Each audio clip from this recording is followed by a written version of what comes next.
What's up, everybody? This is the Jedi, and I want to welcome you back to part 3 and our final part of our interview with Brother Zaki Yusef Ali. As you know, if you viewed the first 2 segments of this interview, you can understand why this was an important interview to do. So many of us know this story, but we don't know it all. We never get a chance to make the journey from beginning to present. And that's one of the things that we're doing in this piece, and that's why this part is so important. As we begin to get into the final portion of our brother's incarceration and lack of freedom, into the change in his life, his introduction to Islam, and bring you up to speed on what he's doing now. But everybody needs to know that in this world, we always see TV and everything happens in 30 seconds or 30 minutes or an hour, and it went from good to bad to good and everything's perfect, you know. Well, this brother is still living and breathing, and he has many more years to live. But most important, what I hope you've gotten from parts 1 and 2 is the sense of how one's life can be turned. We're going to talk more about that in this piece as well. If you've not watched part 1 and 2, you need to stop this video now, because you will not know what's going on. You need to go back and watch the first video, which encompasses both parts 1 and 2. It's just over 2 hours. It's like 2 hours and 5 minutes. Do go and watch that, and I remind you once again to share the video. Share the video. Share the video. And to all of you that did watch part 1 and 2, again, I welcome you to part 3. Let us bring in now our brother Zaki Yusef Ali. Brother Zaki, welcome back for this third part of our interview with you, brother. Again, I thank you so much. I thank you so much for doing this. Have you had an opportunity to see any of the previous 2 portions? Yes. I have indeed had an opportunity to see it. I definitely I'm impressed with it. Very well. Again, I thank you for your candidness, and you know, and as I said before, and I don't think I can say this enough, you know, I may sound like a scratch record, but I'm going to keep saying it. I thank you so much, because I absolutely understand the importance of doing this. You know, from the moment I asked you, and we even considered doing it, the inspiration when it came to me, I saw the whole thing. I understood why this was important. So again, I say thank you. Jazakallah khair, barakallah fi, and you know, I thank you so much just from me. When we last ended, I want to pick up from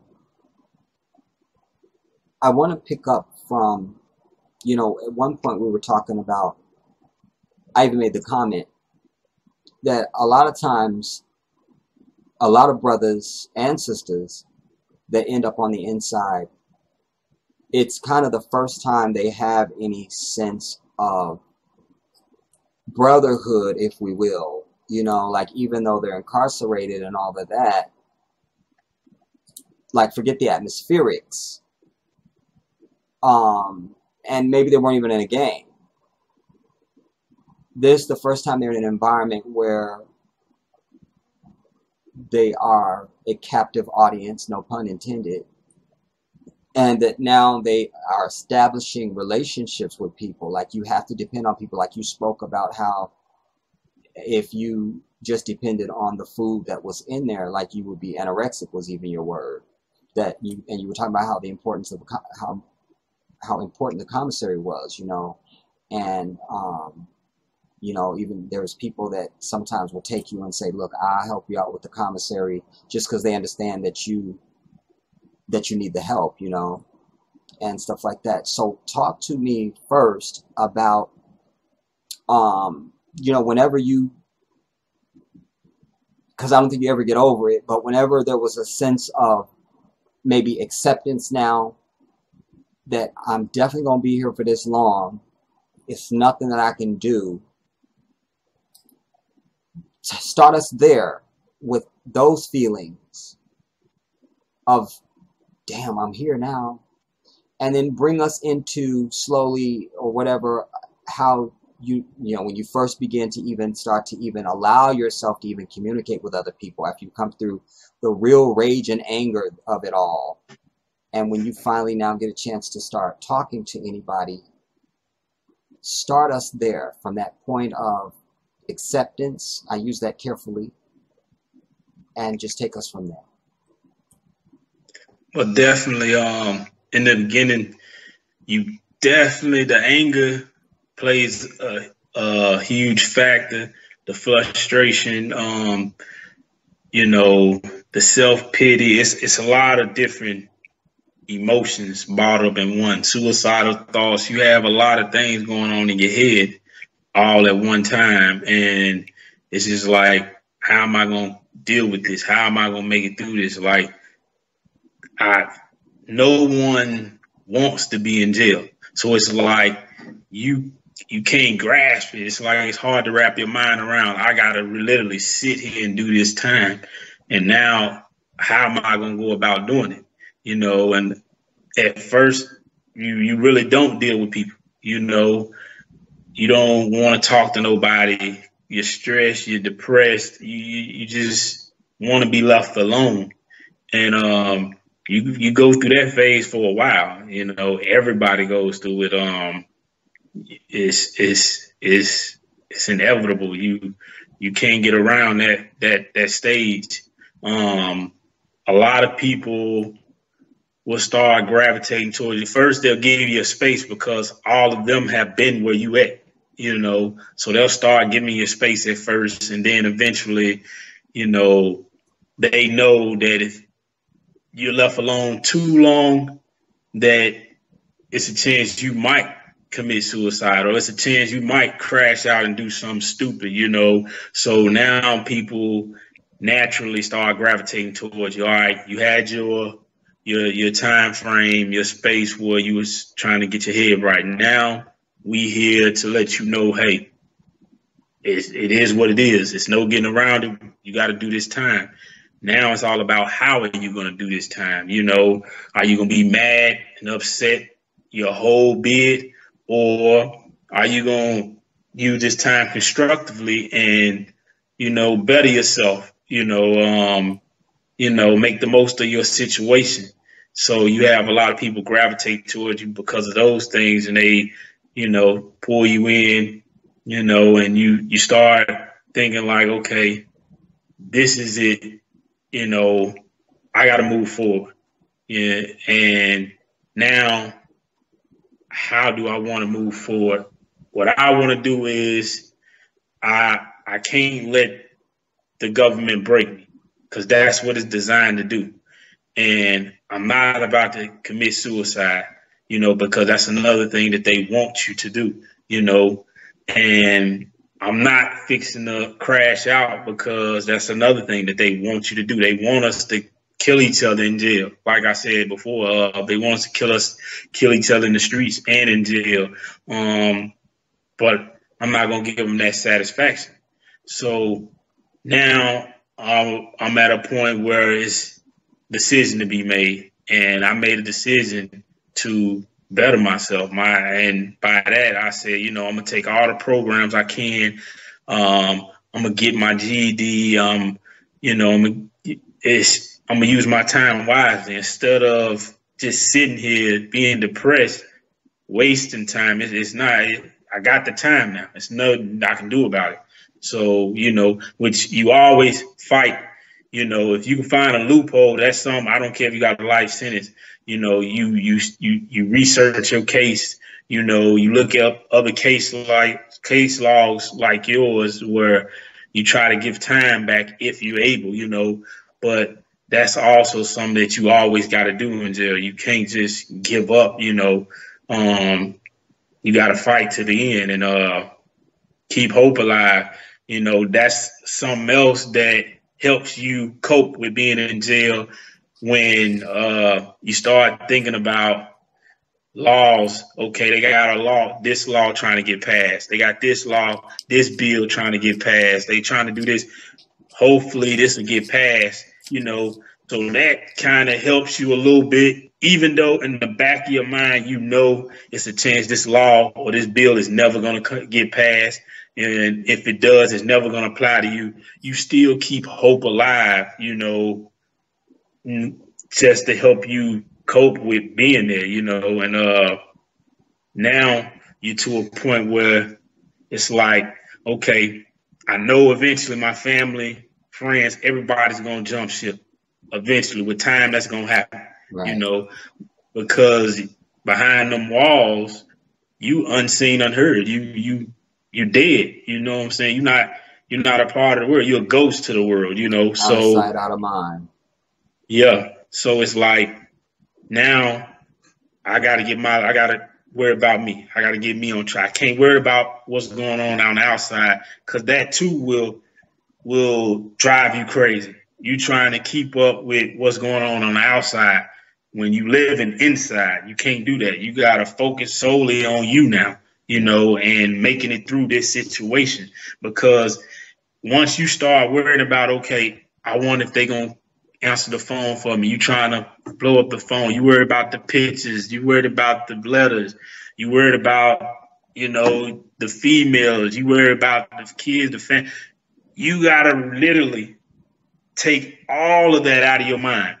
I know you love your kids and they're your main focus, but you have to take them out of your mind, because that would also drive you crazy to a real parent that wants to be in their children's life. That'll drive them crazy, being separated from them like that. So you got to take all this off the table, and now you just focusing on you. And that's what I did. And, a lot of people I watched around me did this. This is what they were doing. We focused on us. When you say, like, take that off the table, is it really like a state of going into, like, separating yourself from the world? Like, just, like, almost accepting, I'll just use that word, that don't exist no more. Yeah. So and because you even talked about how, like, the letters stop, the visits stop, the pictures stop coming, nobody's calling. So then there's this point of just, like, voluntary or involuntary, one just goes, that's no more. And then also, does that make it easier? It definitely does. When you basically draw the line in the sand between you and the outside world, it does make it easier for you to deal with being incarcerated. You're going to have a lot of people who try to, keep up with the outside world. And those are the ones you're going to see crashing out. Those are the ones you're going to see committing suicide. Those are going to be the weaker individuals in jail. I learned to live in those walls. Like, the outside world didn't exist. Yes, I was still called home, but I knew already, hey, they might be busy. They might not answer the phone. So I didn't expect them to answer the phone. When they did, it was alhamdulillah. I was grateful that they answered, but every time I walked to that phone, I was expecting not to get an answer, So these are the type of measures you have to take. You have to put your mind in that state in order for you to survive in jail, and it was, I wanted letters, I wanted pictures, I wanted visits, I wanted commissary, but I knew that these things are a luxury. It's just like we go back to being in poverty. We go back to the streets when you're young and you're in poverty. You want all the finer things, but all the finer things so far fetched. It's so far away from you, out of your grasp. And in jail, it's the same way. You want the pictures, you want the letters, you want to be one of those individuals that has all of this huge support system. But in all actuality, you got to, get that out of your head. you got to live inside of those walls. You got to find you a hustle within the walls. Like, what can I do? What am I good at? What's your niche? Like, what am I good at doing?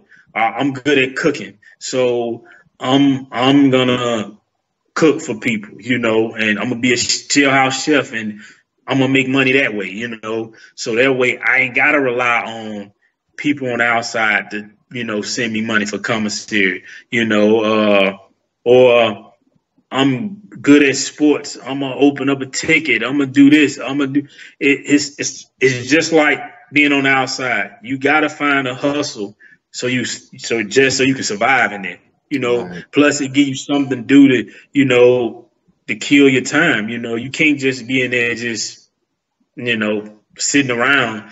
You're gonna be miserable. Right. So you try to find different things to do. Oh, I'm gonna go out and play basketball. I'm gonna go out and run the track. I'm gonna work out.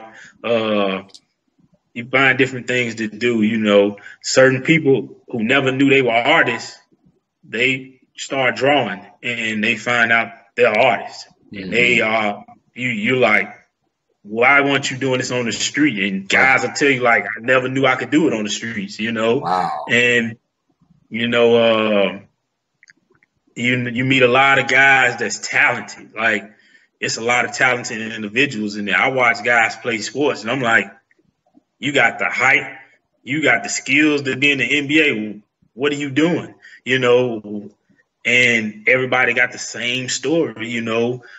We all come from poverty. It's like, man, I didn't have time to worry about playing sports. Like, my mom was about to get put out the house. They was about to, kick us out the house and do this. So I had to go hustle. I had to do this. Right. So it's like, you listen to everybody's stories, it's all the same, and that's what made us also gravitate toward each other, because we all came from the same thing. We all came from the bottom, and that's what gave us a connection. It didn't matter anymore what neighborhood we was from. It didn't matter anymore what, the set, don't get it wrong. They do have the gang thing jumping off in jail. Yeah. But when you enter the federal system, the gang thing is totally different. It's more unity. You got all the gangs basically coming together, forming coalitions and things of that nature, and it makes you wonder, like, why ain't we doing this on the streets? Right. Why ain't we coming together on the streets like this and unifying and under one banner, for one cause, And these are the type of things that we start doing in jail, looking out for each other. When a new brothers come in and they need something, we give them a care packet, we put them a bag together here, Oh, don't worry about it. If you can't take care, if you can't give it back, get a stuff bag, don't worry about it. If you less fortunate, don't trip. We brothers in here, and that's something that was big, amongst us in there. The unity, and the loyalty. It was like, we all we got, The outside world ain't no outside world.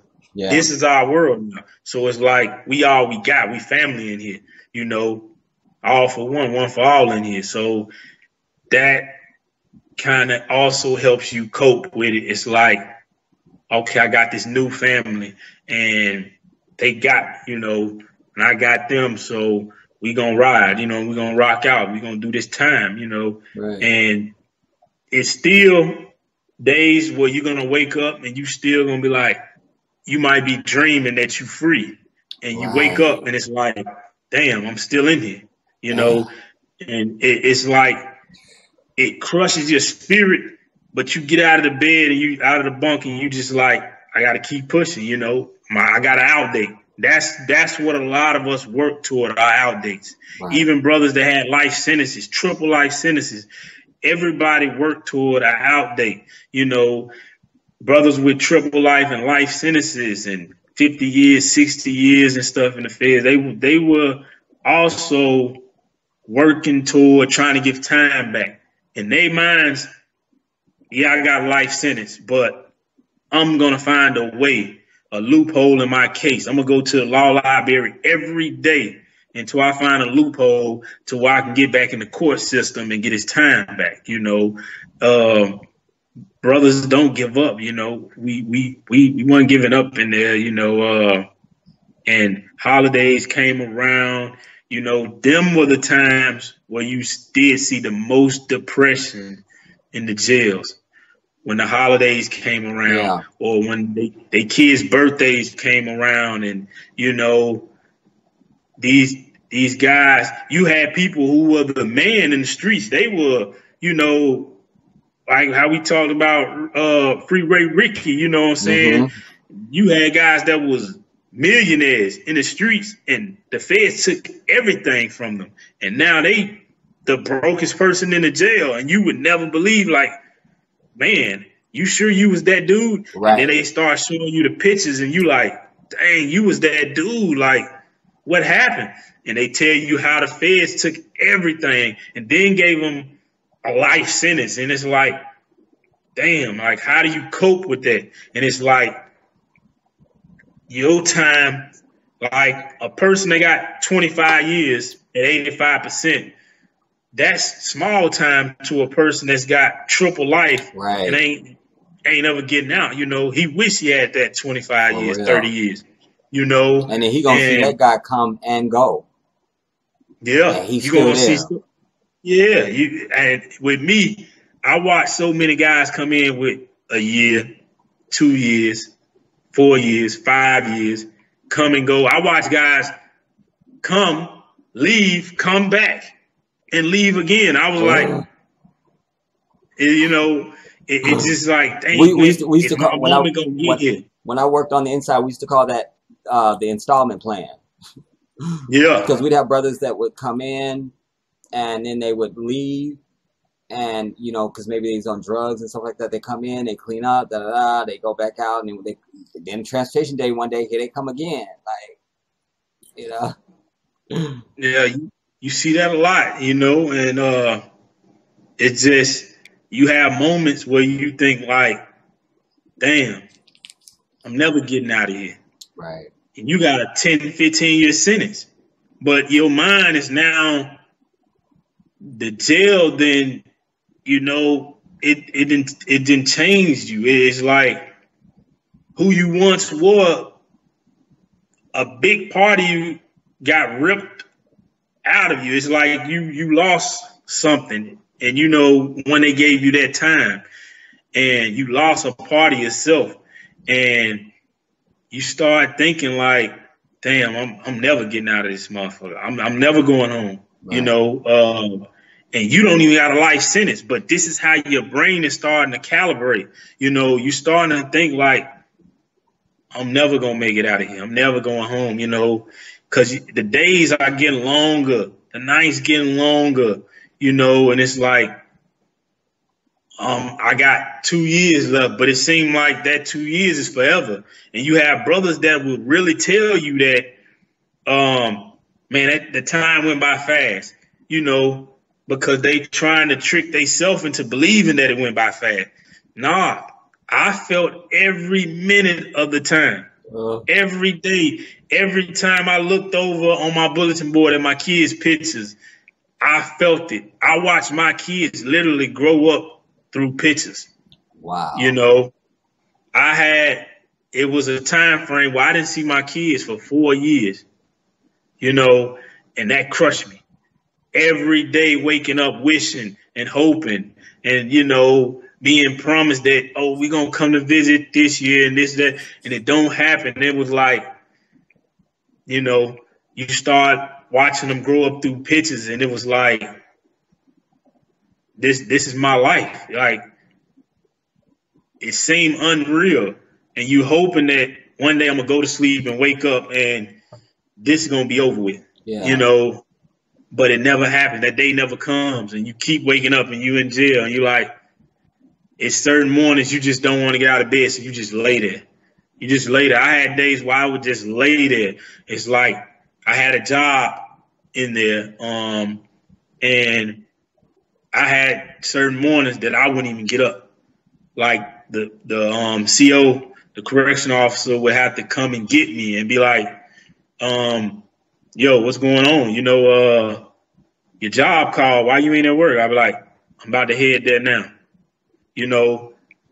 And those were days where my spirits were low, and my iman was weak, and I was like, I'm just tired of it, I'm just tired. It's like you can never get used to it. You adapt to it. Us as black people, that's what we good at doing. No matter what type of predicament you put us in, we gonna adapt because we built to survive, so you adapt to the situation, but it's like your brain is just it's still stuck in this realm of like, this can't be life. Right. This can't be my life. Yeah, that's the thing I'm most struck by. Even in our previous part, when I was asking you when I was asking you, when you somehow we leave out of the courtroom and it hasn't really it seemed like it don't affect you because but then when you get back there and it hits you, like it's that,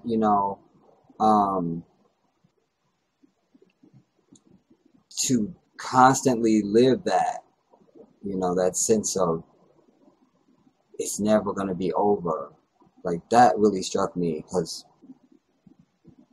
like I think not myself, but I think even a lot of our viewers to a person would say, I couldn't do it. Like, soon they tell me I'm going to jail, that's it, kill me now, It's like there was the Truman Show, I think it was called. Was it the Truman Show? Or no, it was Groundhog Day with Bill Murray, where he kept living the same day every damn day. Every day. And even Sean Wayans, I think, did something like that, like where the day kept being the same thing.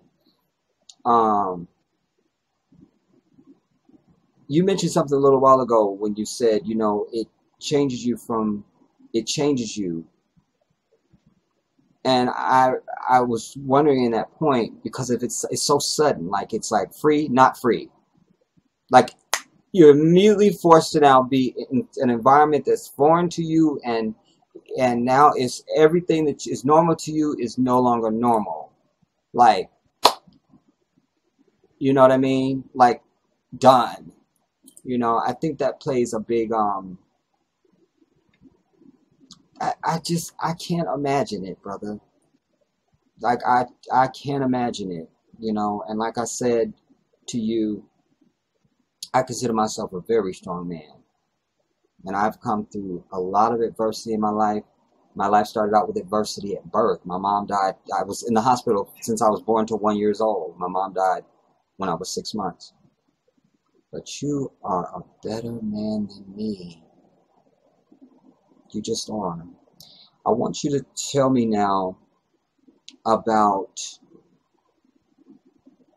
when is the first time that you begin to have any sort of comrades, really. Anybody that you just begin to even strike up a conversation with, and just whatever that was, and how that led to you being more social and finding a sense of socialness within the environment. Talk to me about that. Well, I really started making comrades like within my first 7 to 8 months in. People start gravitating toward you because of your personality, your character, things they see about you that they feel like they feel like you just like them, we one and the same. Right. So, but then my first year in, I definitely started having comrades and building a lot of relationships with individuals. And every jail I went to was the same way. It was within months of being there, people get a feel for you. They see who you are, what type of person you are, how you carry yourself, and a lot of people respect you. A lot of people respected me because I carried myself like a man. I didn't walk around like I was the toughest person, walking the earth. I didn't walk around like I had a chip on my shoulder. I didn't walk around like my chest poked out. Like, I was me, and a lot of people gravitated toward me because of that. And we formed brotherhoods and bonds to where, you know what, you mess with him, you mess with me, and vice versa. And now we breaking bread, and we hanging out. We going to walk the yard together. We going to play basketball. We going to play pool, I started literally, because I've been to like 3 different jails, and all of them. During this same sentence? Yeah. They moved you around? Yeah. Oh, the feds, that's how they work. Your points drop, you move around. If your points go up, you move around. It's different reasons, But in my case, my points, every time my points drop, I went to a different spot, Mm-hmm. Was it ever in the same state? Was it at least in the same state? No, I was going to different states. Damn. So then you got to get reacclimated to new people and new staff and new attitudes and all of that. Wow.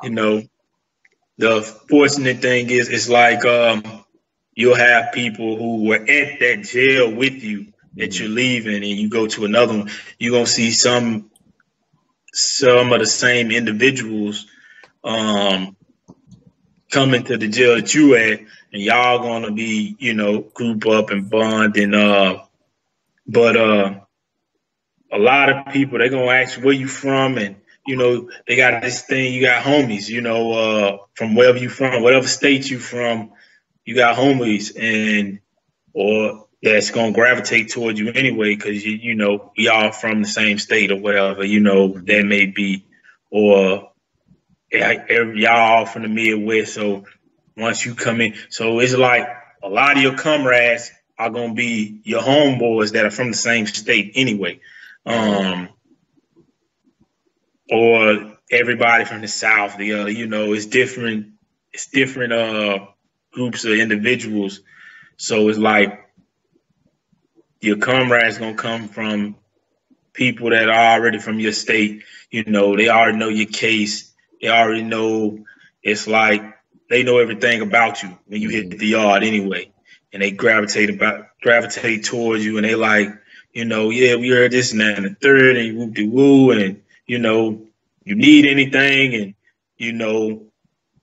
they gravitate towards you. They're gonna give you a little time, to watch you for a month or so, to see how you move, see if you're a hothead, see what type of individual you are. Yeah. And once they read you and they like, okay, he a good dude, now they pulling you up, hey man, come on, you come hang out with us. We finna go down here and play pool, or we finna go shoot ball. You play ball, we're like, yeah, I play ball, or let's go play ball, or let's play football, or we got a workout car, you know what I'm saying? You look like you pretty fit, you want to get in the workout car and do this. So it's like you gonna find comrades, in whatever interests you have. Like, you might be a workout fanatic. Right. You're going to find people. You're going to come across people that workout fanatics just like you. And it's like a group of 10, 15 of them. And they going like, oh, what's up? You want to get down with us, work out with us and, kick it with us. And now, just off the strength of y'all having the same common interest, right? You and them are now, these are your comrades, Right. Y'all hanging out every day. This is your brotherhood now, Right. Or you know how to cook good. You meeting other brothers that know how to cook. They throw down. So they like, dang, what you know how to make, and they showing you what they know how to make. And now y'all comrades, and it's different levels to it. It's different, scenarios. But the gangs are there, so it's like you being gang affiliated, the gang is there, and the gangs are different from the streets. All the animosity, the hatred, the rage, all that done toned down a lot in the jail system. Now it's more about, we trying to unify, we trying to be righteous, we trying to kick it. Before we go and get into it with another gang, let's see if we can diffuse it, because we all got to live together in here. Right. We don't really want to have to crash out, if it can be avoided, Plus, I know dude from this set, all of them, I'm cool with all of them. So we're going to diffuse it so we can keep these good relationships going, and it's like, it's different in there, the respect level is way different, Yeah, it is. Listen, I totally agree with you, and I'm glad you touched on that. If I can just give a testimonial to testify to that, and even just to say to our audience, anybody that's if you've never been incarcerated, please don't get incarcerated. For the love of God, I worked 2 years juvenile corrections, and I worked 3.5 years in an adult men's prison. And what the brother was just saying is 100%. It's all about respect. One of the reasons why I was successful as an officer is because the inmates absolutely understood I wasn't there to play God. I gave respect, therefore I got it. It didn't matter to me if they were incarcerated and that I'm there to do a job and get a check. This is still a brother that I'm standing in front of, If you'll indulge me, I'll even say this.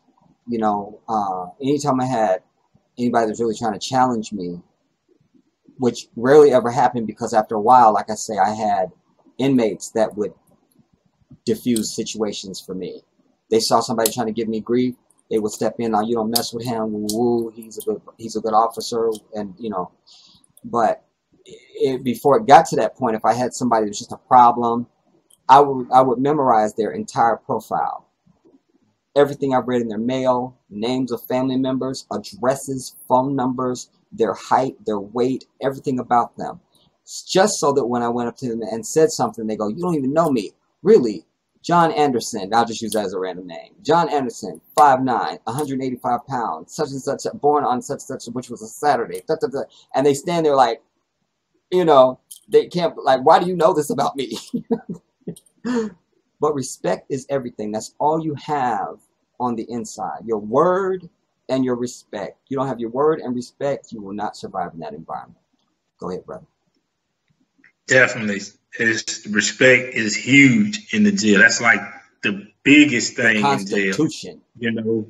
If you don't have respect, you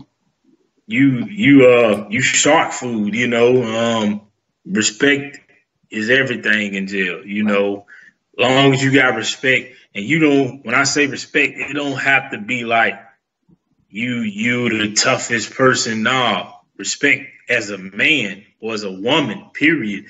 How you carry yourself, that will go a long way, and the same thing with the staff members. It's like you're gonna have staff members who are assholes, Definitely. I work with some of them. You're gonna have some of the racist, staff members, but you also gonna have staff members who are respectable. They understand, that you still human. That's right. They look at it. Some of them will talk to you, and they'll tell, like, I had homeboys who we might be 5 deep and we all in the room smoking weed, and the CO come in, our lookout, he done told him, "Shh, don't say nothing, I'm finna go in," and the lookout like, "Damn," and then he come in and he like, "Oh, y'all smoking good," and and he's like, "No, don't tense up, don't, this ain't that type of party. I ain't come to crash the party. I'm just, checking on y'all, long as y'all ain't in here killing each other, I'm cool with it. You want to drink, you want to smoke, gamble, do all that. Long as you're not in here killing each other, I get to go home safe. I go home with no problems. I'm cool. You want to smoke? Hey, y'all locked up. Y'all need it. You know what I'm saying? Y'all need a stress reliever, and you have staff members who are like that, who will come and tell you, like, listen, if the captain or somebody or the ward, if anybody coming, I'm going to send somebody up here to warn y'all. I'm going to grab one of these inmates and tell them to come warn y'all. Yeah. You have them type of staff members get the utmost respect in the jails. They do. If some pop off, they like, hey, don't mess with such and such. He good dude, he good people. But everybody on the compound already know, oh, that's Lieutenant such and such, he good, or that's Sergeant such and such, she's good, she's straight. Nobody, if a riot was to pop off, certain staff members wouldn't even get affected by the riot, because how did they got respect on the compound? You're giving me flashbacks. You're giving me flashbacks, and to your point too, with that trust and the officers and all that. Like anytime when something's going to really jump off, inmates would come tell me. I would know about it, not the high ups. And they're like, how do you get to know stuff? And we don't get to know stuff. But my secret weapon was respect. Sometimes we go through and we do night count. I don't care if I'm incarcerated or not. I want my damn sleep. I just do. And so I always wore soft shoes if I'm on graves, so that just out of respect, man. But you had one asshole who thought he was God that used to wear these damn cowboy boots with taps on them. Click, click, click, click through the institution. But the inmates got his ass because they befriended him. Made him think he was just all the cat's meow. Got him to bring him in some cassette tapes. Got his ass 602. He was about it. But yeah, there is a relationship that does go on between officers and inmates. And like you said, because everybody that worked as an officer ain't of that bullshit, and many of us understand these are still human beings with real lives that are in here, And what I found is that 90%, I'm going up to 98% of people that I experienced over my years on the inside were good people. They were good people. They just did something that you can't do, but that don't make them a bad person. But the media tells us that everybody that's locked up is a demon, and they're a rapist, and they're a murderer, and they're a killer, and oh my God, they're coming to get your kids, So I appreciate that. And now, if you don't mind, I'd like you to segue just a little bit off where you were at, because you were mentioning the drinking and the smoking. And so tell our audience how those things come to be accessible. Because, most people think, how do you get that into the damn prison? Let them know. Talk to them. I mean, it's all kind of ways, it's so many ways, but the main factor is, the staff members, staff, are the main ones who are bringing it in, and a lot of staff members are doing it not because they need money, not because, they're afraid something going to happen, they threaten their families, none of that. It's because they understand that these inmates need something to cope with. Right. They feel a level of compassion for the inmates. Like,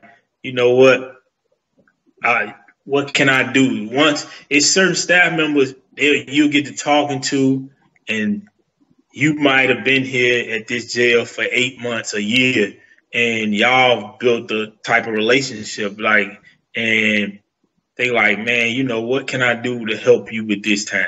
And you'll be shocked, yeah, are you serious? And they like, yeah. That's the truth. Well, if you bring me some couple packs of cigarettes, some weed or something, even a cell phone, anything, anything and your staff members will start bringing that to you, and just and certain staff members might tell you, hey, make sure you keep everybody calm. I just like my house to be ran smoothly. Yeah. I'm gonna bring you this, And but you then, just make right. sure everybody Right. in check. Yeah. So now you might be a very influential person in the jail, Right. and the unit you in. So you like, yo, everybody keep it chill, such and such on. We when he on, we or she on, we Yeah. utmost respect now. We gonna smoke good, we gonna drink good, we gonna do this. So chill. And it's like Did y'all make that's Pruno? Pruno. Yeah. Maybe I Man, did. Maybe I did, but maybe I had it by a different name. It's where another they. lane. We had White Lightning. We Is that had where they ferment the fruits yeah, and Hooch. it's thank to high heaven, but it'll get you drunk as hell. Yeah, Hooch. We made it all, and I learned how to make that type of stuff. Like I can make that now if I wanted to. Like I learned how to do all those things. It was like, you know, you just find ways to cope. It's like we still living life in Right. there, Yeah. So on the weekends we got rituals like, man, you gonna go out this weekend. We talking to each other Yeah. like we on the street still, but we in jail. Like, what's up? You gonna go out this weekend?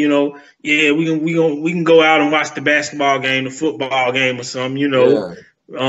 What's up? You trying to smoke before we go out there and drink on some, or and these are the type of things. Yeah, man. Come through around 6, and we gonna put one in there, and we gonna go out there and watch the game. We gonna chill. You know what I'm saying? Right. These are things you start having normal routines and normal things. It's like, yeah, I'm locked up, but what I'm fixing to do today, I'm gonna go play the ticket, gamble a little bit, or I'm gonna Mm. watch sports, and then I'm gonna go play pool, then I'm gonna go watch the football game outside or something.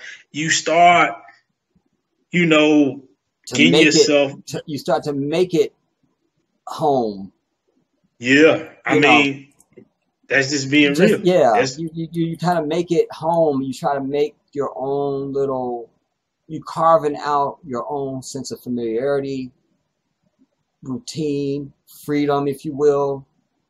Um, yeah, it's a carving out. It's not an acceptance. Goes back to what we were talking about earlier. It's a high level of coping. We'll say that. It's a highly sophisticated way of coping. I think that's the way I'd like to say it. Yeah. When then now, when do you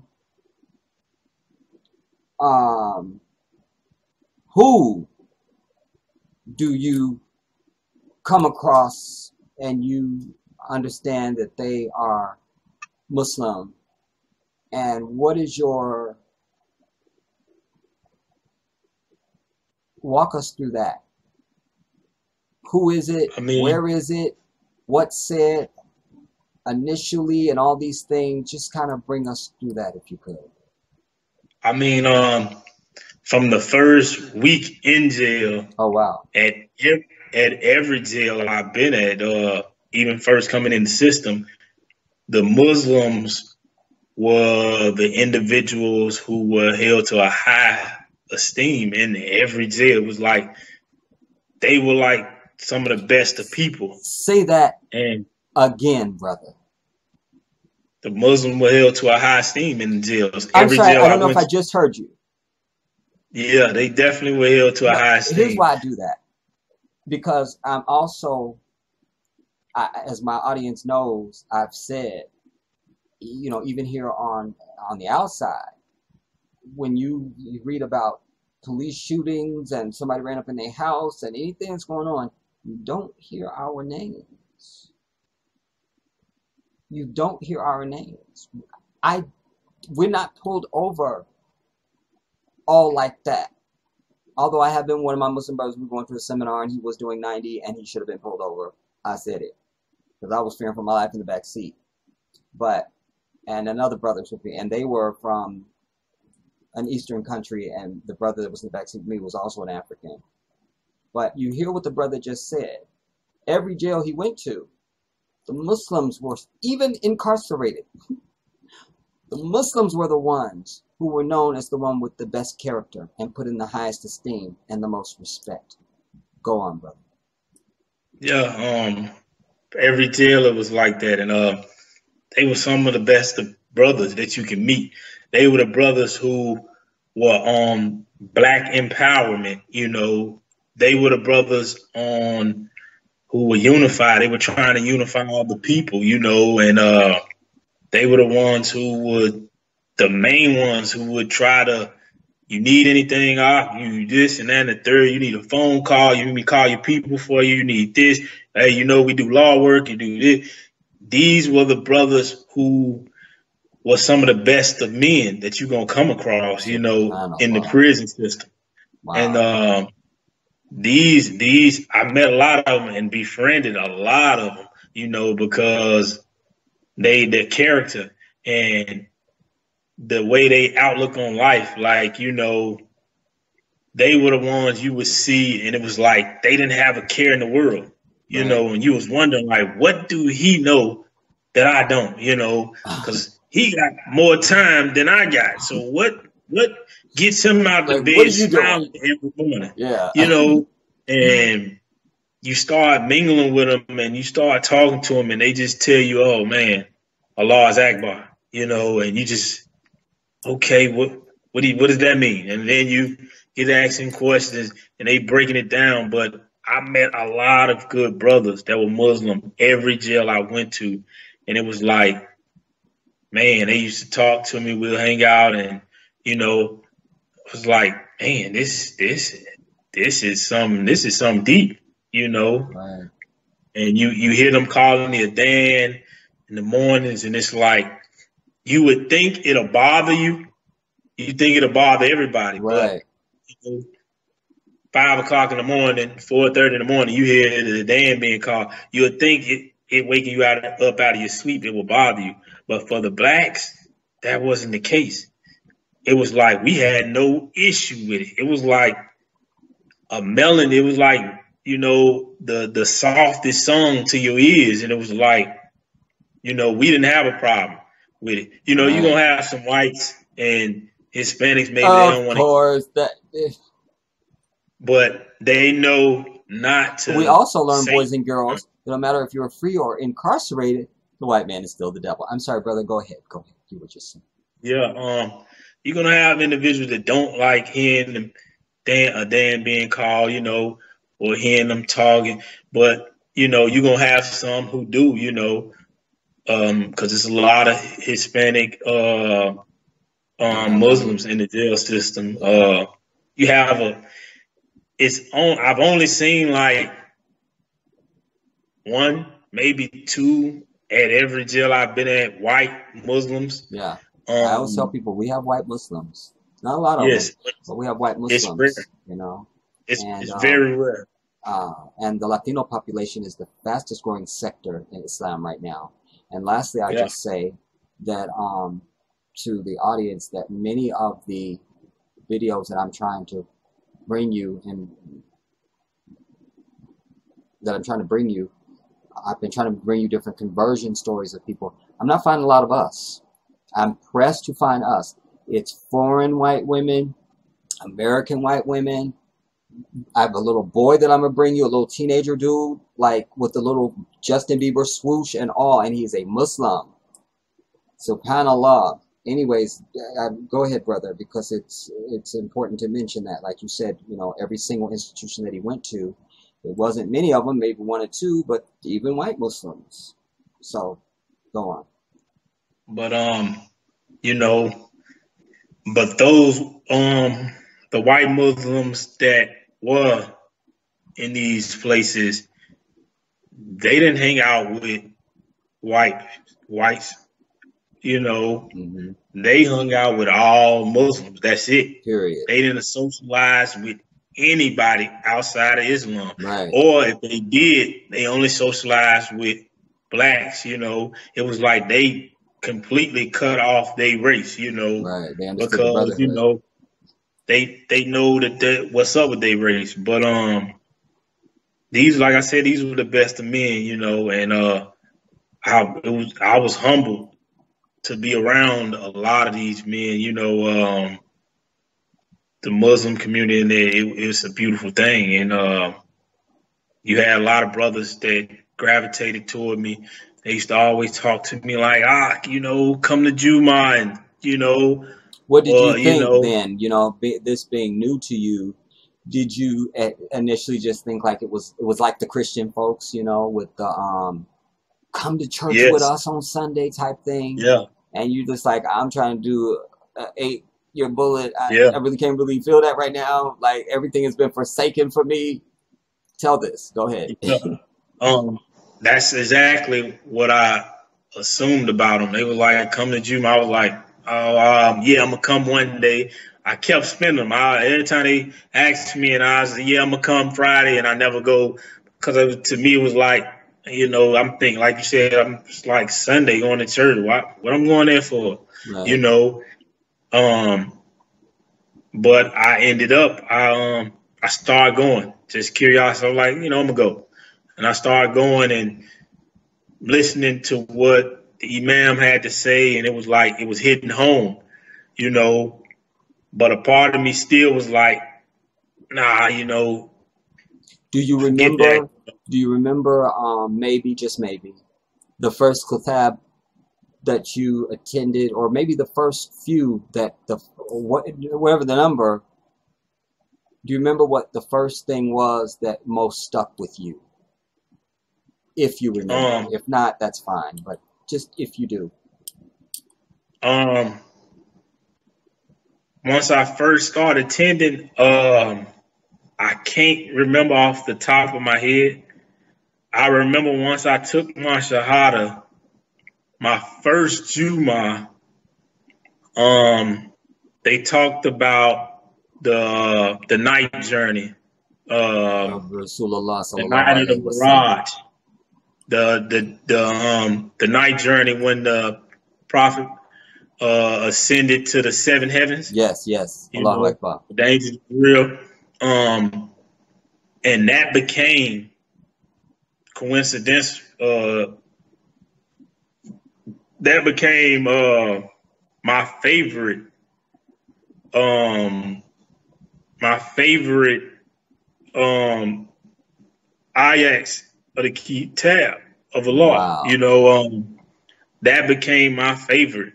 And that's something that I started reading on a normal basis. Like every once a week, I started reading that. Right, right. But that's one it's like that sticks in my mind. That cookbar. It's a beautiful But story. It's beautiful. oh yeah, It's that's beautiful. deep. SubhanAllah. And it's deep, like you say. Like, wow. And the connection of the prophets, in that hadith. And wow. I love that because, you never know what is what sticks to people. When you hear stories of people's journey to Islam, everybody has something different that kind of stuck to them. And so I love that. So you're going to Juma, at least on some kind of basis. At what point do you, and what is the path that has led you to that, maybe I need to at least consider this. Like, I've never been serious about no religion really, but like what gets you there? What I had a brother named Zoe who he started talking to me because I was reading the Bible a lot, around those time frames. My grandmother used to get on my case. I talked to her every day, if I didn't talk to nobody else, I talked to her every single day up until her death. She used to get on me about reading the Bible, you know. So I would read the Bible, you know, very often, like 3-4 times a week. And the brother Zoe used to see me reading. He was like, "You got a faith in you that's different from the rest of these young dudes in here." You know, it's like, because I would pray every night, you know, regardless of what I was doing throughout the day, smoking, drinking, whatever, you know, I still would pray every night. And I would be in prayer, like in prostration for like an hour. Like, I never kept up with the time, but I had so much I wanted to say to God, and, every day, you know. And so Zoe was gravitating toward me, and he was like, you know, "You got a faith that's different." He was like, you need to, you know, you coming to Juma already, you know, I got a book for you, you know. I got a book for you. By that time, I had read the Bible twice, the whole entire Bible, the New Testament, the Old Testament. I hadn't read both at least twice. Most Christians can't say that. Yeah, I read the whole book, you know. And stop the press. There's a bug in my punch. I'm under siege, brother. When we finished the other thing, it was like, I can't. Is it a fly? It's not, because, you know, I leave him in there. Oh, this is some imposter trying to. I'm going ahead. Go ahead, brother. I'm sorry.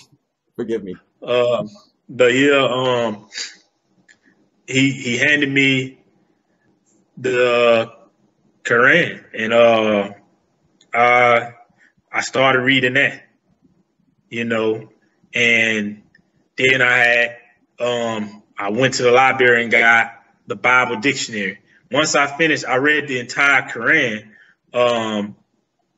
I went and got a Bible dictionary, and I read through the whole entire Bible and the New and Old Testament again for like a third time, and I dissected it with the Bible dictionary. Wow. You know, it was like, hold on, the Quran saying this.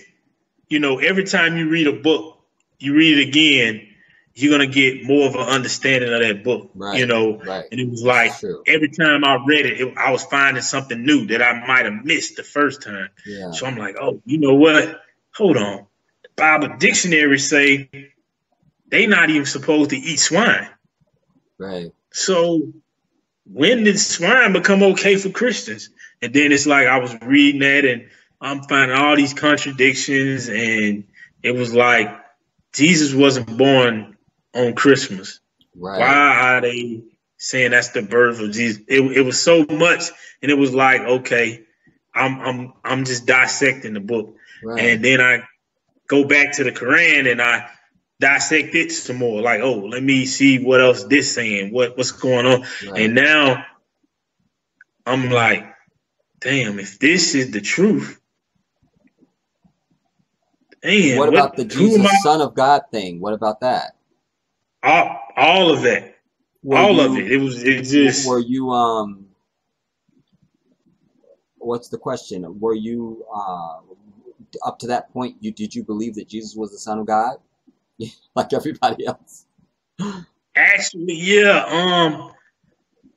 A part of me, or maybe not even believe it, but just had accepted it. Just like, I guess I'm going along with that type thing, you know. Like that situation. Like a part of me, that's how I was raised up, you know. So naturally, that's is what it was with that. But as I got older, it's like, if God created Jesus and Jesus is the Son of God, that means I'm the Son of God.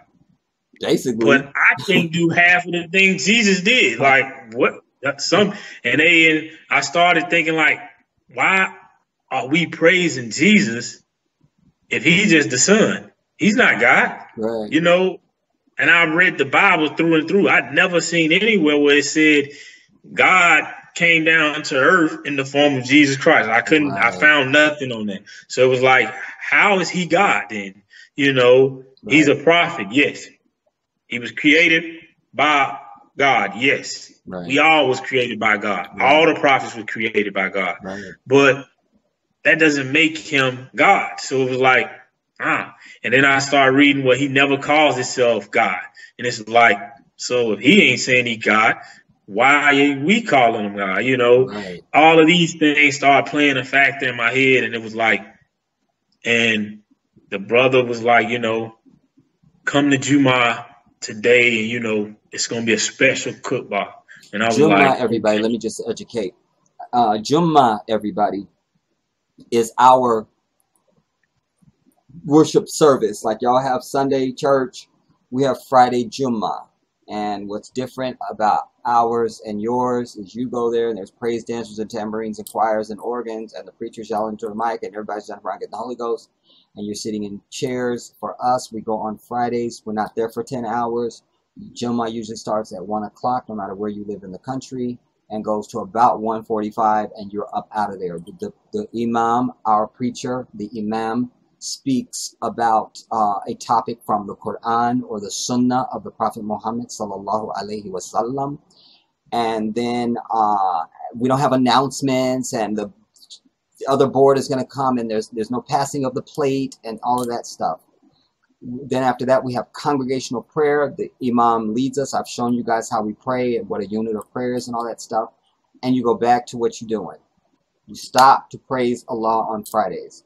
Men, it's mandatory that you go. You can't miss any more than 2 Jumas in a row, but it's mandatory that you go. Women, it's not obligatory for them as it is for the men, but they can go, you know.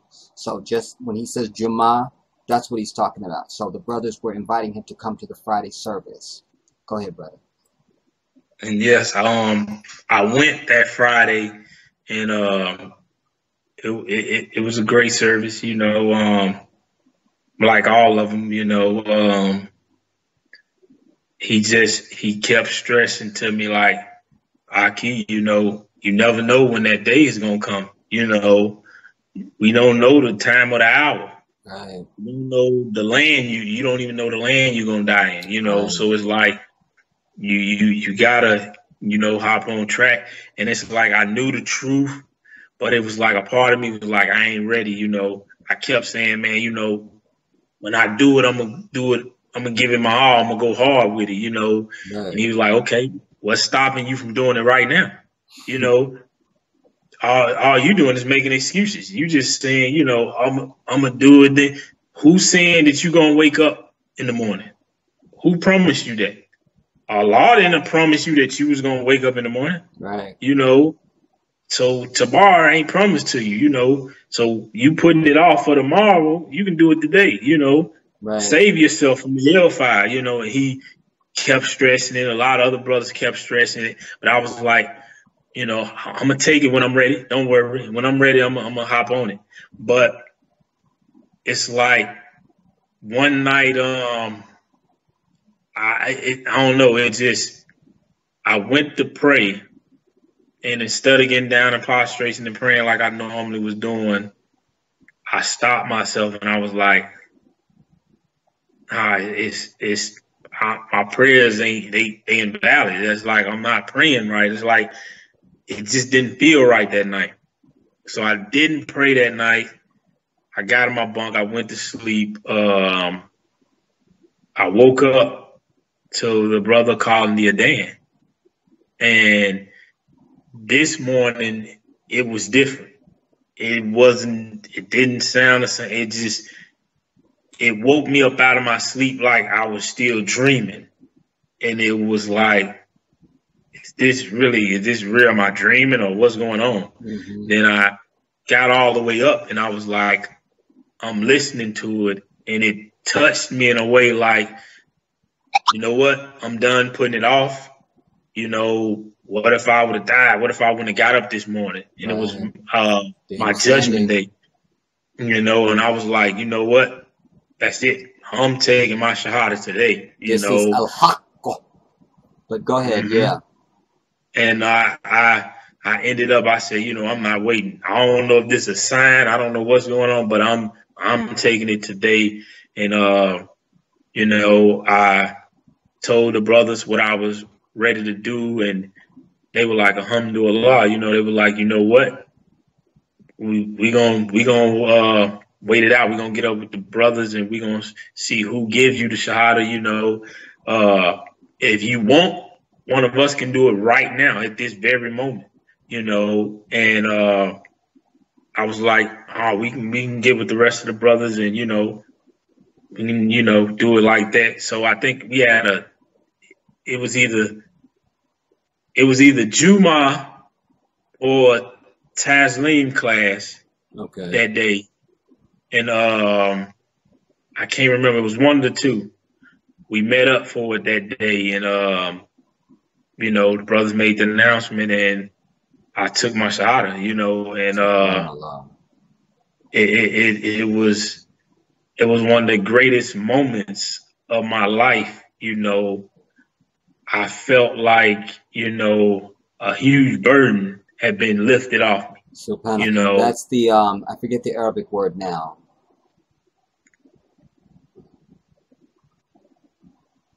I forget the Arabic word, but you just heard the brother say he literally felt like there was a weight lifted off of him. This is a literal feeling that you feel when you make shahada to become Muslim, because Allah has said that the moment you take shahada, whatever you did up to just even a half a millisecond before that, that's over. They will not confront you on the day of judgment. It never happened. It never happened. We never saw it. But there is literally you feel it come off of you, There's a word, mashallah, I can't think of the word.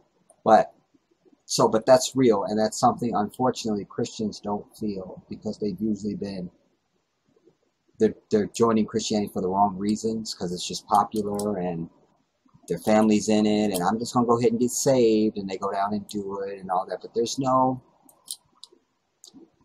you just can't get something where it doesn't exist, You can't.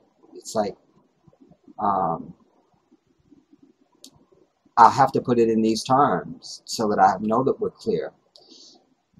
You can't have an orgasm if you ain't having sex or doing something sexual. You see, I need to use something that specific. Like that wouldn't just hit you, unless you're one of these white heifers on TV talking about they having multiples all damn day. That's something else. And that's probably atmospheric and something chemical that's been put in the food and we don't know. But I'm just trying to express to you in the strongest terms that I know how, that you can't experience this, because anything else that's not of the divine, you're not going to experience this. You can only experience this where it exists, and that is where the divine resides. That's what I want to say about that. But go ahead, brother. So you feel this now, this weight coming off of you. And it's like, I feel different now. It's like I'm cleansed. I feel like now I can conquer the world. You feel a real way different. And now I just was in a time frame, a phase where I was learning like crazy.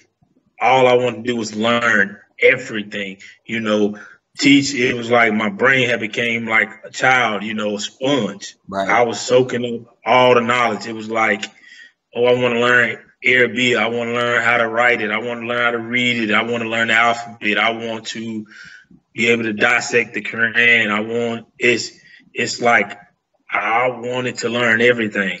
And that's a normal thing, what I've learned. And a lot of brothers, when they first come to the deen, they start learning. It's like they want to learn it all, right? Because you want to be able to learn a lot. So when you have to teach your children or your wife, you want to be able to teach them, And I got to make this point too, brother. You heard what the brother said, and he's right. Like most Muslims, new Muslims, once they become Muslim, they want to know everything, because it's so important to make this point, subhanAllah, because what has happened, what's really manifesting, is they've already seen the absolute seriousness of Islam already. That's why they became Muslim. They've seen the truth. Allah has allowed them to understand this is absolutely the truth. And so now they're absolutely hungry. So this is why most Muslims, no matter what their level, and everybody's not a scholar in Islam. Everybody can't quote Quran. Everybody can't quote Hadith. That's fine. But what I'm trying to explain to you is that there's a hunger and a desire to know their way of life. With Christians, they go down the aisle, they get saved on Sunday, and they're partying at happy hour on Monday. There's no desire to study that Bible, which there's no need to study it anyway, so I'm over it. But there's no need to find out where Christianity came from. That's when you want to ask those questions. Where did this come from? How is Jesus the Son of God? How would he die on Friday and end up alive on Sunday? And that's not 3 days. And, you know, and just all the critical stuff. And like the brother even pointed out, he's not born in December and all of that. I'm saying so from the beginning, because we're forbidden to make you become. We can give you the message and strongly try to show you and answer any questions you have and things like that, but it must be of your own volition. You have to do it by yourself. But that was important for me to make that point when he mentioned, and he even experienced it. Once he took Shahada, now tell me everything. You want to go from zero to scholar in like 5 minutes, you know? So I love that. Go ahead, brother. Yeah. But I started soaking up the knowledge, and, you know, ilm, which is knowledge in Arabic, is actually a pillar of Islam. So it's like, it's mandatory also for you to learn, you know, this thing, you know, and I just started learning a lot, you know, and I started telling my family and friends back home different things, you know, pertaining to Islam. And I wasn't the type of person that, you know, hid what I was from anybody. I let them all know, you know, hey, I'm a Muslim now. And, you know, a sense that I felt like someone wouldn't accept it, but I didn't care. It was like, hey, this is what it is. If you don't accept it, hey, it is what it is. But everyone accepted it, you know. All of my family accepted this is who I was. All my friends accepted this is who I was. And some of them was interested, you know, because they started hearing in me a different type of character, you know, a different type of character, everybody. Character. You heard the brother just say, they started seeing a different character in me. What have I said about the Christian vomit? It sucks the character out of you. That's why our people are doing everything that they're doing. And in the state that we're in, because you don't have any character. And I've also said to you that the character of the Muslim is superior to that of the Christian by default. It just is, everybody. That's just the truth. Go ahead, brother. And then I went through different phases to where an older brother named Shabazz, he used to tell me, brother, if his name was Shabazz, he was older. Yeah, he definitely, he was like, brother, why do you use so much profanity? Why do you say nigga so much? And, you know, I was like, you know, it's just who I am. That's, you know, I've always done. That's a normal thing. He was like, you can, that's like a switch. He said, you can turn that off at any time you choose. He said, when you're around your grandmother, do you curse at all? And I was like, nah. So you get backhanded by grandmama. He was like, what are you noticing in that moment? I said that I can control it. If I can stop myself from cursing around my grandmother, if I can sit around her for 2 hours and talk to her and not a curse word come out my mouth, then it shows me that you have self-discipline, you know, unlock it, you know. And I went through a time period for like 3-4 years that I didn't even curse anymore. And I turned that switch off in one day. Like, I made the choice. I said, you know what? just to show myself. He said, just do it. Test yourself. Test your limits. Right. And I did it. And I was like, I'm not gonna curse no more. And that night, I had struggled with it. But that morning, if I felt like I was about to curse, I wouldn't say nothing. Right. And it got to a point where now I'm not cursing. In 24 hours, I completely stopped cursing. And I was like, dang, I can't believe I turned it off like that. Yeah. Then I said, I wonder if I can stop saying nigga. And I turned that off. And for literally like 3-4 years, I wouldn't curse. I wouldn't say nigga. And people looked at me differently. They were like, yo, he's the best of people, you know. Not only is he Muslim, like, look the discipline it taught him, you know. And discipline to the sister that sent the comment saying you would like to become a Muslim, but you don't have the discipline. You come to Islam so that you can have discipline, my sister. Make that change. It's all about you. Life is what you make of it, you know. And like I said before, we got a saying in jail: "Ain't no pressure but what you apply." You know, I like that. Your life is the way it is because you made it that way. You know, brother, I have to just let you know that we've hit your time. I'm happy to do another part if you'd like, but we've hit your time. Well, we can finish it off. We can finish it. I just wanted to be aware. I was trying to. I said I'm gonna be on the time today. You know, yeah. You know, but we're exactly at the top of the hour right now, precisely.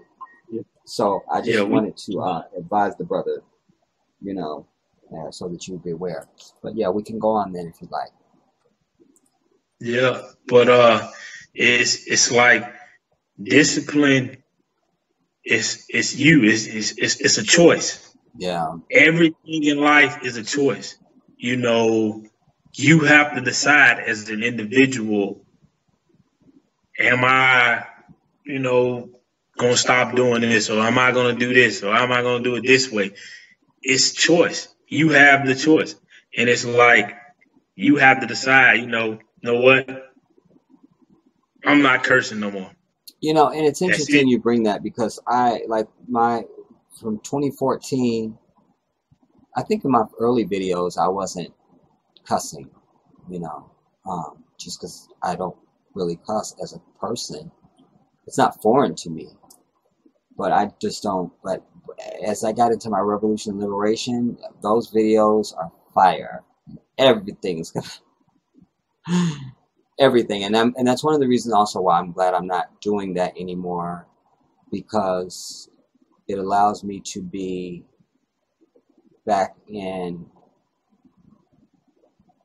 where I'm supposed to be. You know, that was authentic because that's a part of our makeup. I can express those things, they're in me, but it was a lot. You know, and I don't say I was like the most profane person or anything like that. I just, you know, it was where it was when it was used at different times, you know. And, yeah, so I appreciate that statement as well. Absolutely. And then the taqwa comes in, you know, because as we know, as brothers, you know, that's the main ingredient to the Muslim. It's our fear of Allah in the last day that keeps us absolutely on track, you know. Profanity or not, we just not going to certain lengths with things because we fear Allah in the last day. Like that keeps us in check. You feel me? But yeah, absolutely. So this brother Shabazz is the you know, the whispering angel that is sent to you, we'll say, to help you to correct that. And now you've taken Shahada. And so then now you had already learned you know, that you needed to make the 5 daily prayers, obviously, at that point, or had that not happened yet? Yes, I had already learned about it. And then so at what point in your time was this the third year, fourth year, fifth year, sixth year, what year? Like, how far are we in now? That now, oh my God, you're taking Shahada and you're becoming Muslim. It was around my third year. Allahu Akbar. Allahu Akbar. Wow. So then, let's say that those first 3 years, because if it was the third year, we'll just say those first 3 years. How, if at all, was then now from there to the end? Was it even different? I don't want to assume that it was. Just, was it or was not? What's the answer to that? It definitely was different. It's the bid kind of started getting a lot easier on me. Praying now, it took away a lot of depression, stress. If you did have idle thoughts, before you know it, the salat's in again. So it's like those thoughts are out of your mind. These are the type of things. It definitely changed the bid for me. It made it a lot easier, because it was like now I have Allah to lean on, and it's like I would pray, I need something, and He would give it to me. I was, sometimes it caught me off guard. Allahu liman hamida. No, yes. Rabbana lakal hamd. I tell the audience that all the time. You heard what the brother said. He said, I would ask Allah for something, He would give it to me. This is real. So, Simi Allahu liman hamida is Allah hears those who praise Him alone. Simi Allahu liman hamida. And then when you hear that, or when you say it, you say, Rabbana lakal hamd. Our Lord, praise be to Thee. You see, Allah hears those who praise Him alone, everybody. So you can't pray in the name of Jesus. That's why our people are in a wretched space. It's one of the many reasons. Because your prayers might be heartfelt and sincere. And then you go right to Jesus. And then it's like, that's your prayer. It's supposed to be going up there. But it stops right here. Right at Jesus. Because Allah is not going to make no exception for you praying in the name of somebody else when He's told all of humanity that He is one to pray only to Him and Him alone. So your prayer is going to go around mine, and I'm only praying to Allah, and you just get to, no, Allah is consistent. He shows you that nature and everything that He does. You must pray only to the one that created you, everybody. There's nobody else to in the name of. Throw that out. For the love of God. Throw it out. All right. Go ahead, brother. So your prayers are being answered now. Allahu Akbar. Yeah. So what ended up happening is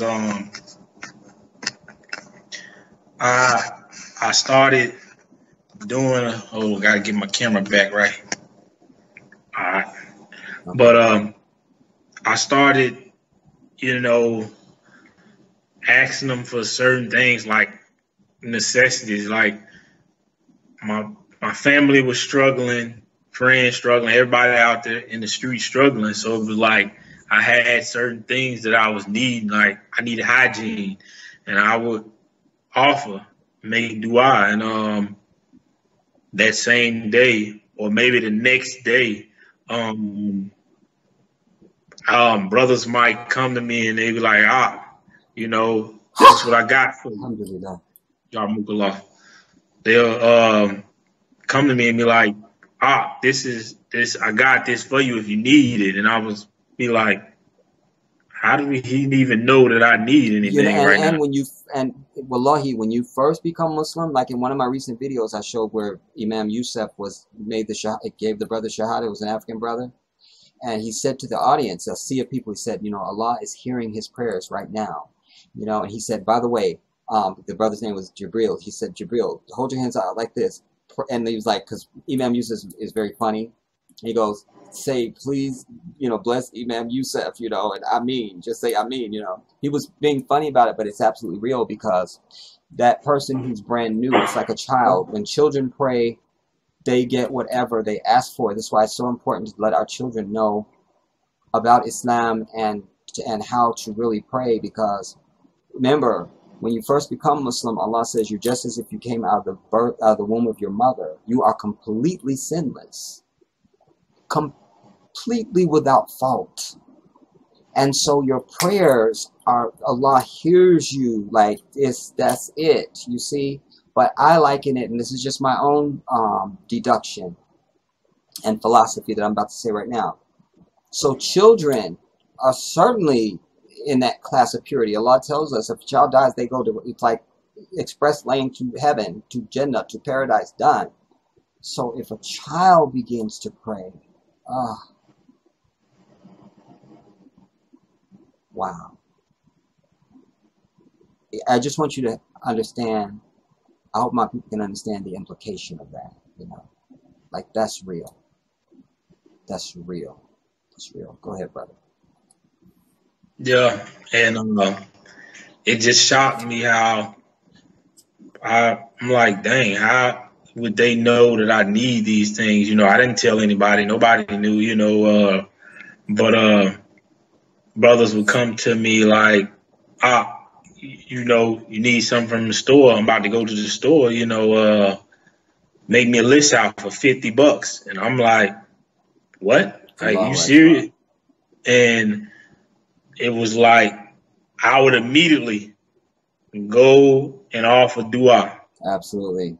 You know, because I know in them moments what's going on, you know. Right. You recognize I would, all praise be to Allah, you know, and like I said, my bed became a lot easier, you know, and it became, you know, more meaningful. Like, I got to a point where now I'm learning, you know, I'm not worried about the outside world. I'm worried about pleasing Allah.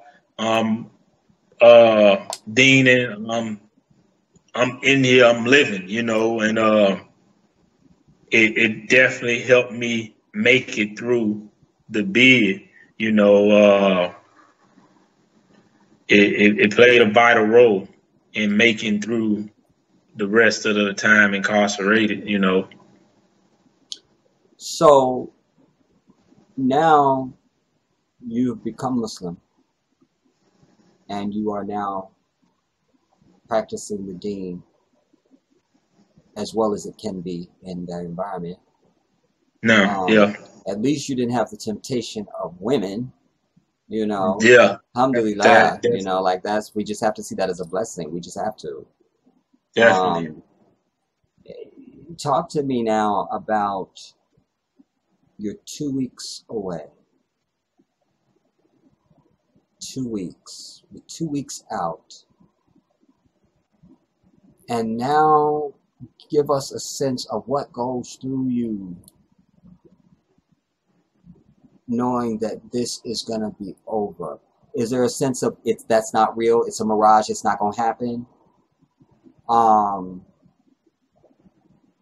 Fear that something will get, like it'll be a paperwork mix-up, or they line something, you know, or you've miscalculated the time, and, you know, whatever.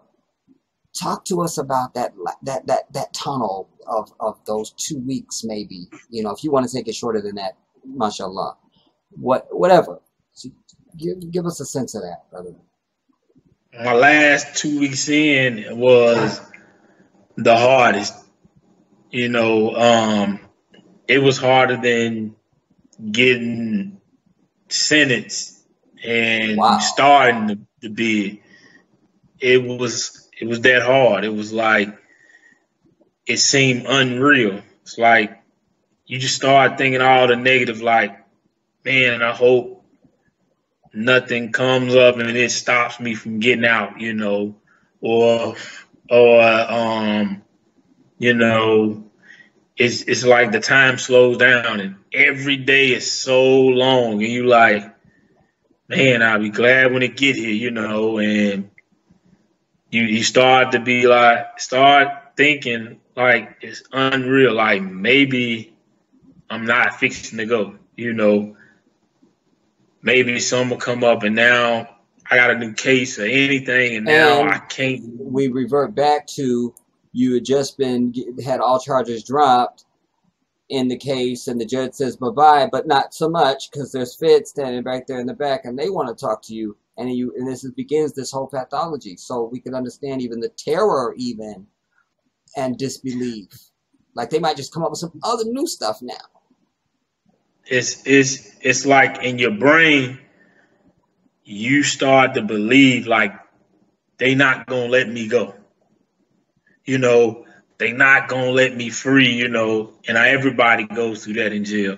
You start believing like, man, they not gonna let me go. They want to keep me forever, you know. Right. And so I'm thinking like, man, I'm not fixing to be able to get out, man. What am I gonna do? How am I gonna do it? Like, man, and now you just at the edge of your seat, you just, Lord, just get me out of here. Just you know, man, I need to get out of here. But those were the longest days of the entire jail sentence. Wow. Those were the days that it just seemed like this is not going to ever change. You know, this is what I'm going to have to deal with forever. And you literally don't believe that you are about to be released. So you start talking to your family and you're like, this ain't real. This ain't happening. And are they starting to get, ooh, it's only 2 more weeks, you know? Yeah, and also I should ask you too, brother, do now then all of a sudden, the phone calls that haven't been there, and here we come, and you know, does it starts to now come back? Does this all of that? It's like now you, even in your last month, your last couple months, your last year, you got more people now sending you more pictures. I got down to my last few months and more people were sending me pictures and letters. Oh, now emails, and they answering the phone more. Hey, call me. You know, my last 2 weeks was like that. Oh, make sure you call me, put some money on the phone so you can call. I'm like, but I'm at a point in my life where I'm like, for what? I got 2 weeks left. You know, right. I'm not, you know, even though I want to call. Right. You don't want to allow yourself to give over to it because it could be disappointing. Yeah, it's like, you know, a part of me was like, for what now? You know, now you want to do this, you know. What was you 2.5 years ago? Right. You know, like, don't make it all brand new now. Let's keep it 100, you know. I feel you, brother. Like, don't step up. You wasn't there for the rest of the time. Yeah. So it was like, and you have certain individuals that you might tell that to in your last couple of weeks, and they're like, what are you talking about? I was here with you the whole bid. And then what? Certain people I had to let know, like, no, you weren't. Right. If you ride it out with me, you do everything you're supposed to do for 3 months, and then for 6, 7 months, you cut me all the way off like I don't exist. And then you come back for 2, 3 months. That's not riding with me. You know, that's inconsistent. Right. And you doing that every year, how do you think that makes me feel? You know what I'm saying? Right. How do you think that makes me view you? You know, and my last couple of weeks, that's where I was at. I separated the people who I know care about me from the people I know don't really give a damn about me. Right. You know, you just here now because I'm about to come home. Right. You know, you saying that, oh, yeah, I've been with you. No, you haven't.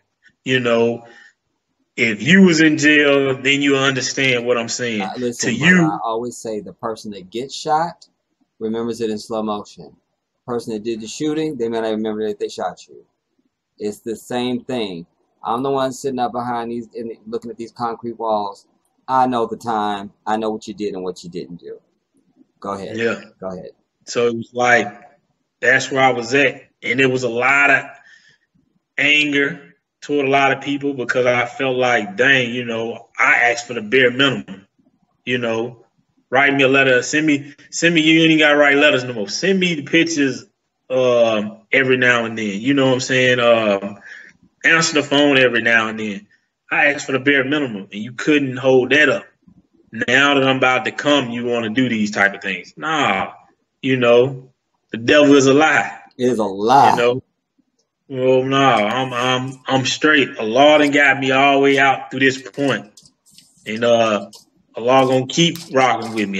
You know, but those 2 weeks were crucial. It was like, wow, every day, then certain things start happening. You like, damn, I hope I don't get caught up in this bull and end up catching a new charge behind this bull crap. You know, I hope it's like, it's so much stuff go on, you know, in those last couple weeks that alter you going home. Something happens in the mess hall, the officer comes in, and everybody in there is charged with the whatever, and you didn't do nothing. Just like that. It could be that. It's just like that. Yep.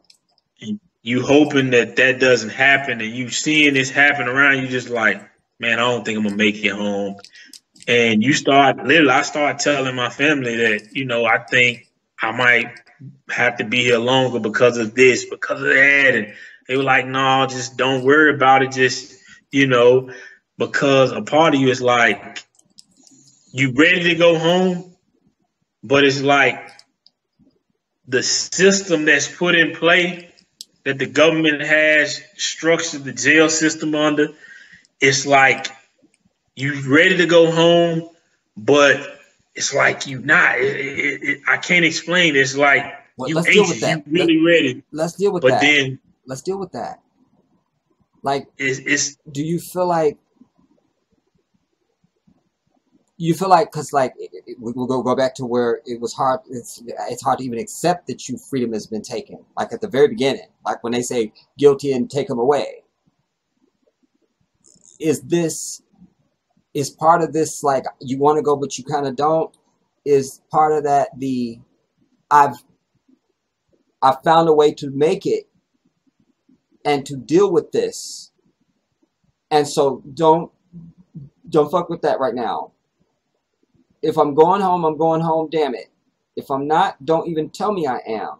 Is part of it that, and then another That's part, what it is. Another component is there also, depending on how long one has been in, is there also fear of what is the world now and what am I going to do now? Talk about that, brother, because just to help your own self really get that, to dig that out. It's definitely both. It's like you're like the world after being gone almost a decade. It's like, you know, you behind. The world is, you know, way far more advanced than it was when you left. So it's like you're having these thoughts in those final days and those final last 2 weeks. Days. And you like, how am I gonna do this? Then it's like, now I gotta worry about a job. Like, what if nobody don't hire me? What if this? You start thinking of all the negatives of now that you're about to be released, you know. And then it's also the factor of, are they gonna let me out? You know, I just don't feel like they're gonna let me go, you know. And if they ain't, I don't want to get to my release date and then they tell me, oh, well, we heard about you stabbing an individual or something and we charging you and now you got another 10 years to do. Right. And it's like, no, you know, don't wait till I'm about to be released to bring this on me. Or you want to drug test me and you find out I've been smoking weed, and you say, you know what, we're going to push your out date back another 90 days, 6 months, whatever. I would have to stab somebody. I would. Wallahi. It would be a stabbing. That would be a stabbing. These are all the thoughts. These are all the thoughts you having in these last days. You like, man, and you so nervous, like, man, I just hope you hoping that you are going home. But then you are setting yourself up as, what if I don't go home? So I'm not going to get my hopes so high. So I'm not disappointed. I see it over there, but I ain't gonna really acknowledge it all like Yeah, that. you know, you flashing it in my face, but I've been gone so long. It's like this is my life now. So until I make it, you open that gate for me, It ain't real. and I get a ride, and I make it to the house that I'm gonna be living at. None of this is real that you flashing before my eyes. You know, Man, wow. so that's where you at with it. Now then, the day comes. And whoever the heifer is, or whoever the dude is, they come to whatever block you own, and they say, Mr. Ali, this is your day. You're being released today.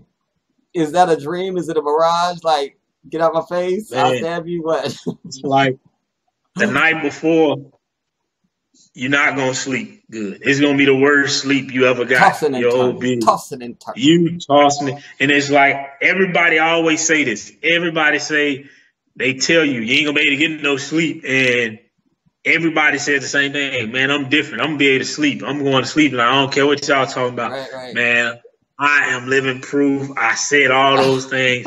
When it was time to go to sleep, I woke up and checked the clock 1,000 times. I was like, oh, it's only been 30 minutes. Right. And I go back to sleep, and I wake back up, oh, it's only been 30 minutes. Right, 6 hours later, it's 30 minutes. I'm so ready to offer fudger. I'm like, is it time? It's a lot in yet. Right. I'm Somebody call me checking. God, you know. And then, so finally, I did done. I get up. Alhamdulillah. It's close to the time for me to go. And, you know, I go and I office a lot with the brothers one last time. And literally, brothers start getting emotional. Allah, because these brothers you've been around for years, and these are actually your brothers. Like, blood don't make us related. That's right. You know, that's right. Loyalty is what makes us related. That's what makes us. We know that the best as Muslims. We know that. Black folks know it in general. But certainly as Muslims, we know that because, like, I know, I don't have to have been there. I know these brothers, like, this is our brother who is leaving. And while we are happy for him, we're sad at the same time, you know. It was a beautiful thing, you know. And it's the same thing for the person that's leaving. It's like, exactly. This is for everybody in jail. It's like everybody, you kind of heartbroken because you want these guys, your comrades to leave with you. That's right. You want to take everybody out the door with you. Let's go. And you know, you can't do that. And that's what crushes you. It breaks your heart to see these individuals who you've built these bonds with, these relationships with, and it's like you got to leave them behind. And it's like you feel like you betraying them in a way. Wow. Going home. Yeah. And it's survivor's guilt. Yeah. You know, that survivor's guilt they talk about, you know. It's the same thing, I guess. Yeah, it feel like I'm going and they gotta stay. It's almost you get to a point where you wish you could just trade places with them. I would rather you be going home than me. You know, that's how much love you have for them individuals, you know. And it's like, dang. And they try to be happy, but they sad. And it's like, you're going to have brothers who literally break down in tears because y'all family. That's right. You know what I'm saying? They happy you going home. Some of them going to be tears of joy. You know, some going to be sad because now if you a person that y'all tight like this and y'all hung out all day, every day for years, now this individual's like, who am I gonna hang with now? You know, this is my running mate right here. Exactly. You know, and only thing you can do is, you know, hey, listen, I'm gonna flood you with pictures. You call, I always answer the phone. I'm gonna send you money whenever I can. And whenever I can do it, I'm gonna do it. You know, inshallah. Right. And it's like, inshallah. Now that day come and you walk. They come. They looking for you. You know, you got to be down and such. And you like, yeah. and you say all your goodbyes. You running around, you hugging, you shaking hands, you exchanging information and getting information. And now with me, I had a group of brothers who literally walked me all the way to the front, and we got stopped. We got stopped on the way there. They were like, "Oh, the lieutenant, captains, and stuff like, where y'all going? You know, what's going on?" Oh, whoa. And they explained like, "Yo, it's our brother." You know, and it wasn't just the Muslims walking with me. It was my homeboys that my comrades. These were my brothers as well. You know, they were like, "Man, he going home. We walk him to the front. We escorting him to the front. You know, he getting a royal escort like he the president." And you know what the lieutenant, the captain, them, they smiled. And they were like, "All right, y'all go ahead. Y'all proceed. Go ahead." Yeah. And they literally told us they never in all their years. You had the lieutenant. The lieutenant, that's what he said. Yeah. He said, "I worked in the jail system over 20 years. I've never seen anyone do this right here." Yeah. He said, "Don't you forget this group of men that's right here that's escorting you all the way out the front door." Yeah. I said, "Don't worry. You know, I got all the info. We ride till the wheels fall off." Yeah. And they walked me to the front, and when the other CO opened the front, and they were like, "Okay, which one of y'all is him? And what are all the rest of y'all doing?" They were like, "Wait, we walked him here to say our goodbyes." You know, and he was like, "Okay." He was shocked. He was like, "The lieutenant, the captain down there ain't stopped." They were like, "Hey, we talked to them already. It's all good." And, you know, gave my hugs and said goodbyes to all of them. And I rolled out, and one of the brothers, I left with my tennis shoes. I had a lot of stuff I left for him, but I wore these tennis shoes to the front door, and he was like, I looked down at his shoes because I was just gonna take them off and leave them at the jail anyway, out at the front. You know, I had clothes sent to me, you know, I was gonna put on. So I looked down at his feet, and I'm like, what size shoe you wear? He was like, a 10 and a half. I was like, "Well, here, take these shoes. Give me your shoes." He was like, "You sure?" I was like, "I'm going home. What am I going to do with some new sneakers, jailhouse sneakers? I'm leaving them in the jail anyway." Amen. You know? And he took his shoes off, and he tried to hand them to me. I said, "You know what? You play basketball a lot. Keep those as your basketball sneakers." And I walked through, the CO looking at me like, wow, you know, because I'm walking barefoot back there. I'm like, "Yeah, you know, you can have them, you know." Right. I'm about to put some other shoes anyway. Right. So I dressed out, and they called me a taxi, and I'm just like, oh, I'm still not believing it until I make it into the front door of the house that I'm going to be living in. Until I get there, I'm not believing it. Not in the taxi. Not when they open up the sally port for you to go out and all that. No. Really, when I walk across the threshold, that's when I'm going to believe. And when I got home, I made it home. Man, I tell you, when I made it home, and I still was in disbelief. Right. I was paranoid for weeks. For weeks, I was paranoid.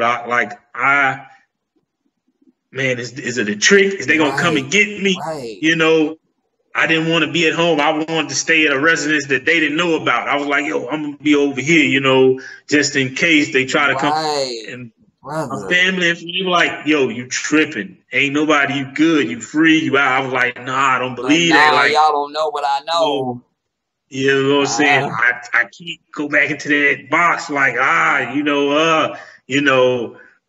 it was, you know, it took me a while to adjust to that I'm actually free. And it was just like making decisions, you know. My kid's mom used to tell me like, "Where you want to eat at?" Like, make a decision. And I was like, it doesn't matter, you know, like anything. Because I was accustomed to not making decisions for so many years. That's right. It's very important. To me, was what y'all, make a decision, it was like that's nothing major to me. That's a You know, luxury. yeah. When you talking about, well, I'm gonna go eat at wherever, long as it's food. That's how I'm looking at it. Alhamdulillah. As long as it's food, hey, I'm with it. Right. See, the small things to y'all were big things to us in jail. Right. And like I'm coming home, I look at life different.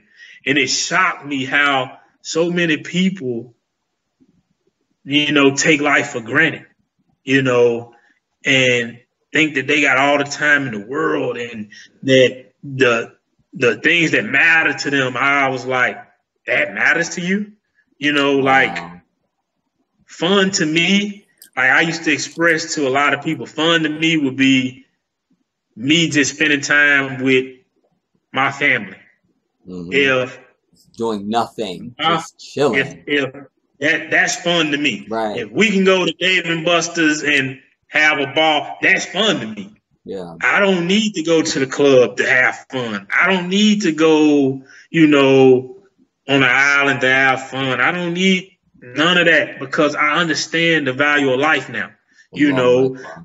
My fun and my happiness come from my family, and I was so shocked how people out here, they scream family this, family that, and they got family values, but they have none. They care more about what's going on with the celebrities or celebrity gossip, or, they care more about what their peers think about them, or they care more about hanging out with their peers than their own kids and their own families. It was like, and you family oriented? Right. That's what you consider that as? Like, no, I was like, it shocked me, because to me, it was like the most important thing in life was valuing life. And it was like a part of valuing life was valuing your family. Right. And the ones who really care about you. And being out of jail, this is all I wanted to do. Hey, I'm willing to work a job. I'm down with that. But all I really want to do is spend time with my family, build a family. Right. I had enough alone time. I had enough me time. Right. That's how I felt. It was like I didn't have a decade of that. That's true. Now that's true. I'm ready for marriage, but I'm not gonna chase it until I'm financially stable. Right. Now, but I'm letting females that I deal with know, hey, I'm ready for marriage. I ain't saying it's got to happen right now in this moment today, but I'm telling you where I am as far as commitment wise. If we start a relationship right now, we don't have to get married today or tomorrow or the next day. I'm just letting you know that I'm going to be wholeheartedly committed to you, and once I get financially stable, we can go through with a marriage and all of that. But I'm just letting you know that I'm ready to give my life to one person, and all I wanted to do was family stuff. That's what mattered. And it was like my kids, just going out and doing things with them and seeing them happy. That was the highlights of my day getting out, being able to do those type of things. And I'm the type of individual, I want to help everybody. If I'm able, I want to be the one that's helping everybody out,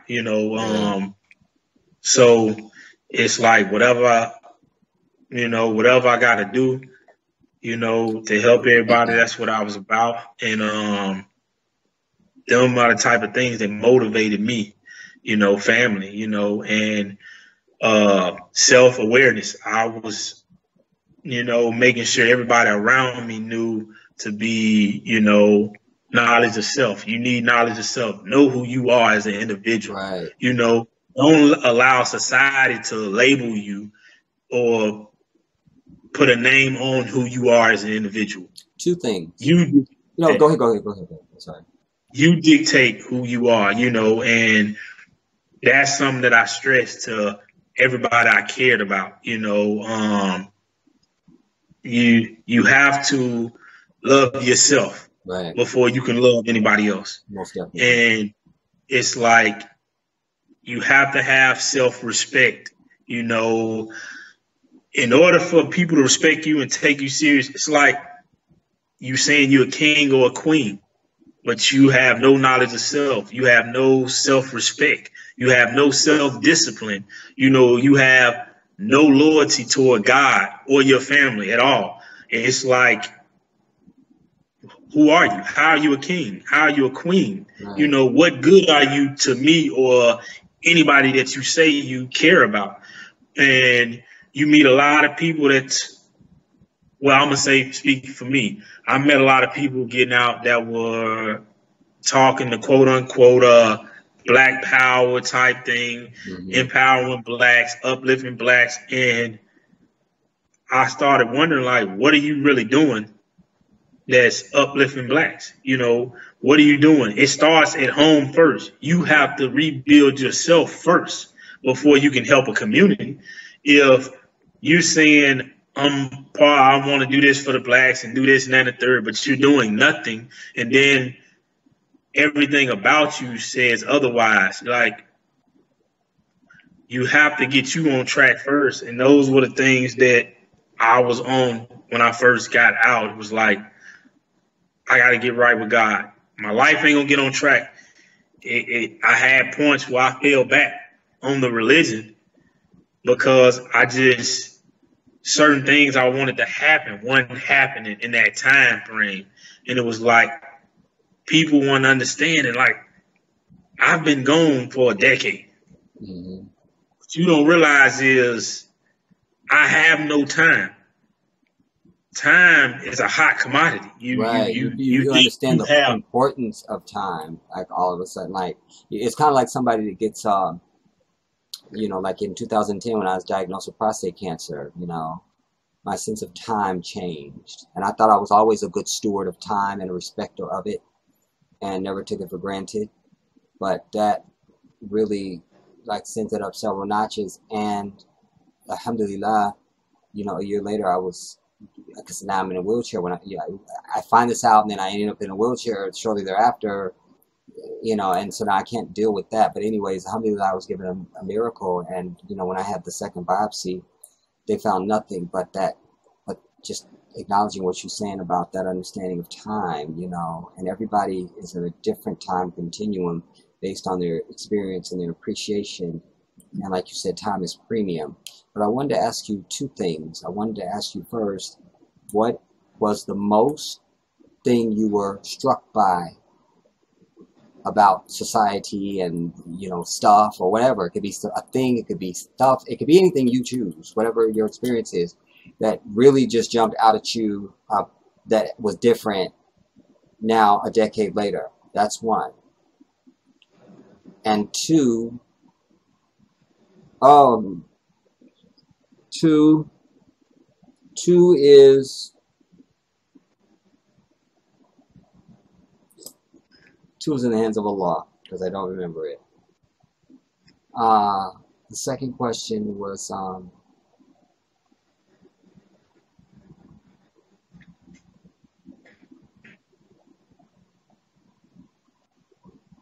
you were talking about, I'm not going to waste the time. What was the thing that jumped out at you? Inshallah, it'll come back to me, inshallah. What was the thing that you just went, that, or whatever, I don't know. Like, so I've seen, like, they had a show on OWN about people that were released. And one brother had been in so long, he didn't understand what a cell phone was. Like, I don't know what that is and how that can be possible, and get it out my face. You're like, I don't have time for that, For another brother, it was one of the things that stood out to him was when they first went any place, when they left the prison, the presence of women just everywhere was so, like, there's women and men interacting with each other. Like, even just going up and paying a cashier, like it's a woman. and he was just struck by that. So I'm just trying to say, like, was there anything that you were struck by in a profound way about the society or whatever, once you came out? Definitely. Something that stood out to me Oh, in a huge go ahead. something that stood out to me in a huge way was that I was about to say before you said it, the cell phone thing. Um, there was no FaceTiming on the cell phones. So it was like when somebody showed me that, I was like, what? You can do that? And it was like, and they showed me, and I was like, that is crazy. Like, I was like, I've been gone that long. This is where technology is now. It's like, whoa. Isn't it the weirdest thing? Yeah. Like, I wasn't in the big house, but it's bizarre to me. I could be sitting here talking to you right now, and then it'll say video call from the prince, like my nephew or somebody to call, and then I'm just talking to him, like, whatever. This is Star Trek. This is Star Trek, man. But I remember what my other question was. Allahu Akbar. Were you aware before you were incarcerated? Were you aware of the grand conspiracy against you as an African male? And did you have any sense of black consciousness or, consciousness with activism, just anything? Did you know that the white man was the enemy of our people even? Like, did you know that? Did you understand the environment in which you lived? Was there any of that going on before you were incarcerated? Or was this something that was a time learning experience, maybe over the time that you were in? If you could tell me that. Before I went in, I somewhat had a little bit of knowledge about it. I really didn't pay it any mind because I was in the streets so tough. So it was like I didn't acknowledge it really. Mm-hmm. Like, I hear them talking about that, but yeah, like, but it's like I ain't hearing it. But once I went in, that's when I got a knowledge of everything that they were doing to us, the Willie Lynch theory, to the jail systems, to everything, the food that they feed us, everything. I became aware of everything, and it was like we as a black race, it was like, why ain't we doing something about this? They are locking us up at a mass rate. Why ain't we doing something about this? They killing us at a mass rate, not only through police brutality, but through the food that they feeding us. Right. They're poisoning us. And it's like, we not doing anything about it. They're even going as far as giving pregnant women certain vitamins and stuff that could, in black children, that they knew would cause autism in black children. Oh yes. And yes. About this. These type of things I started learning about, and it was like, why ain't we doing something about it? The stuff that we know, we literally should just be out killing people or whatever. And if the tables were turned, that's what will be happening. Because when they get upset, the only way they've ever settled anything is through violence. You see, I was to that point too. I wanted to ask you, were there you weren't on any medications before you went into the system, were you? Like, just like any regular medication, like, oh, I have a doctor and he has me on this. So I want to ask you then, when you're in there, the various jails you went to, were they giving you anything like, oh, this is part of, maybe they represented as inmates have to take vitamins or something like that? Was there any of that going on? They had different shots that you had to get. Yeah, they had different shots the like TB shot, and it was like, Okay, I can why? understand that, but I'll ask you though, as someone who spent the first year of his life in the hospital because his mama died of tuberculosis, and every time our family gets tested for tuberculosis, we test, we have a positive reaction for it, even though we don't have it. Did you have the reaction? No, I know I never had any of the symptoms or nothing from it, Because I'm trying to think but that it that was might not have been like, no TB shot.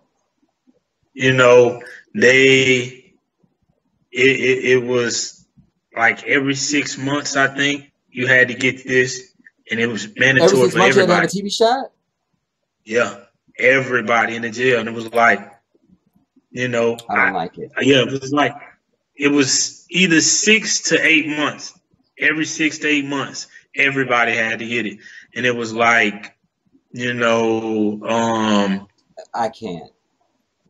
it just was certain things we used to talk about as inmates, like, you know, what's going on, the flu shot, or they were also running tests, we believe, on our blood. Like when they would draw blood, if you go and tell them, They would draw I blood. want to get tested, huh? Go ahead, go ahead, go ahead. When they draw blood, you tell them I want to get tested for everything, Mhm. and they would draw a lot of blood, and you'd be wondering like, why are they drawing this much damn blood? Right, like how much blood do you need? Like what the hell? I thought 2, 3 little vials was the regular. When you drawing 6, 7 vials, it's like, what are you doing? Hmm. What's going on with this? And Right. they doing this to everybody, and it's like it's certain things. The flu shot come around, and then they got all these other shots. Like I would literally, decline a lot of shots because I was like, I haven't ever had these type of things. Like, well, I'm not getting a Right, shot for like I all don't these. need it.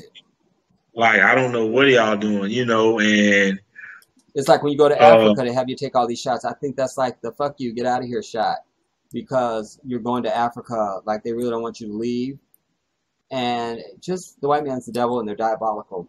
But what I want to know from you then, in any of those shots that you had, did you notice any subtle anything with your physiology? In other words, was your pee different? Um, did your nutsack change? Anything subtle, your skin, your eyes, did you notice your hair? Was there anything that you just happened to notice? Just if it's not, that's fine, but just was there anything? in those time frames, you're not even paying attention, Okay, you well, know, that's fair. to those type of things.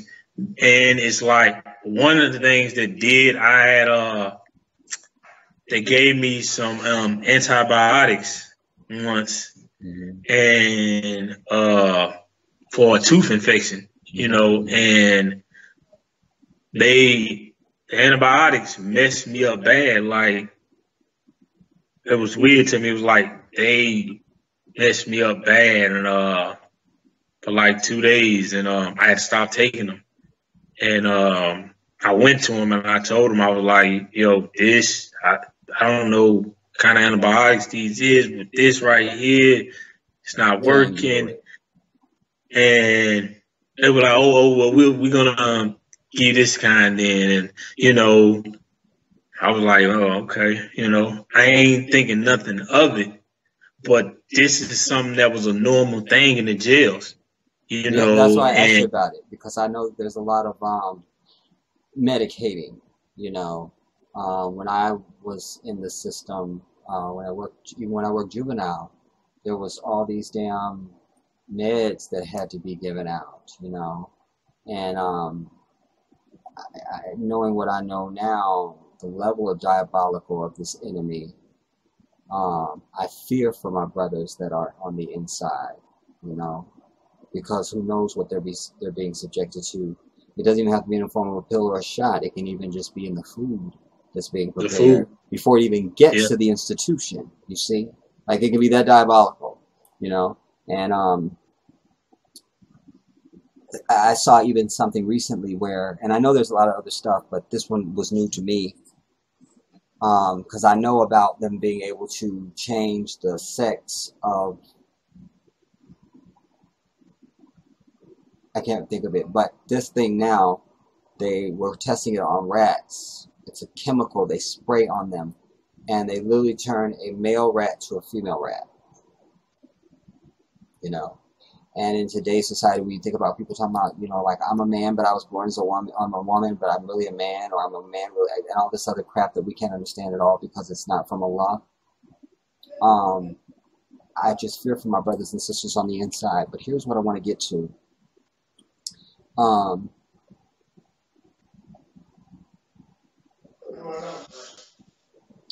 one of the things I was going to say, alhamdulillah, I think your case has grounds for appeal, brother, for an expungement, an apology, maybe some money, I don't know, because you said to me that your attorney, which I could tell who I could tell was inept and probably should be disbarred,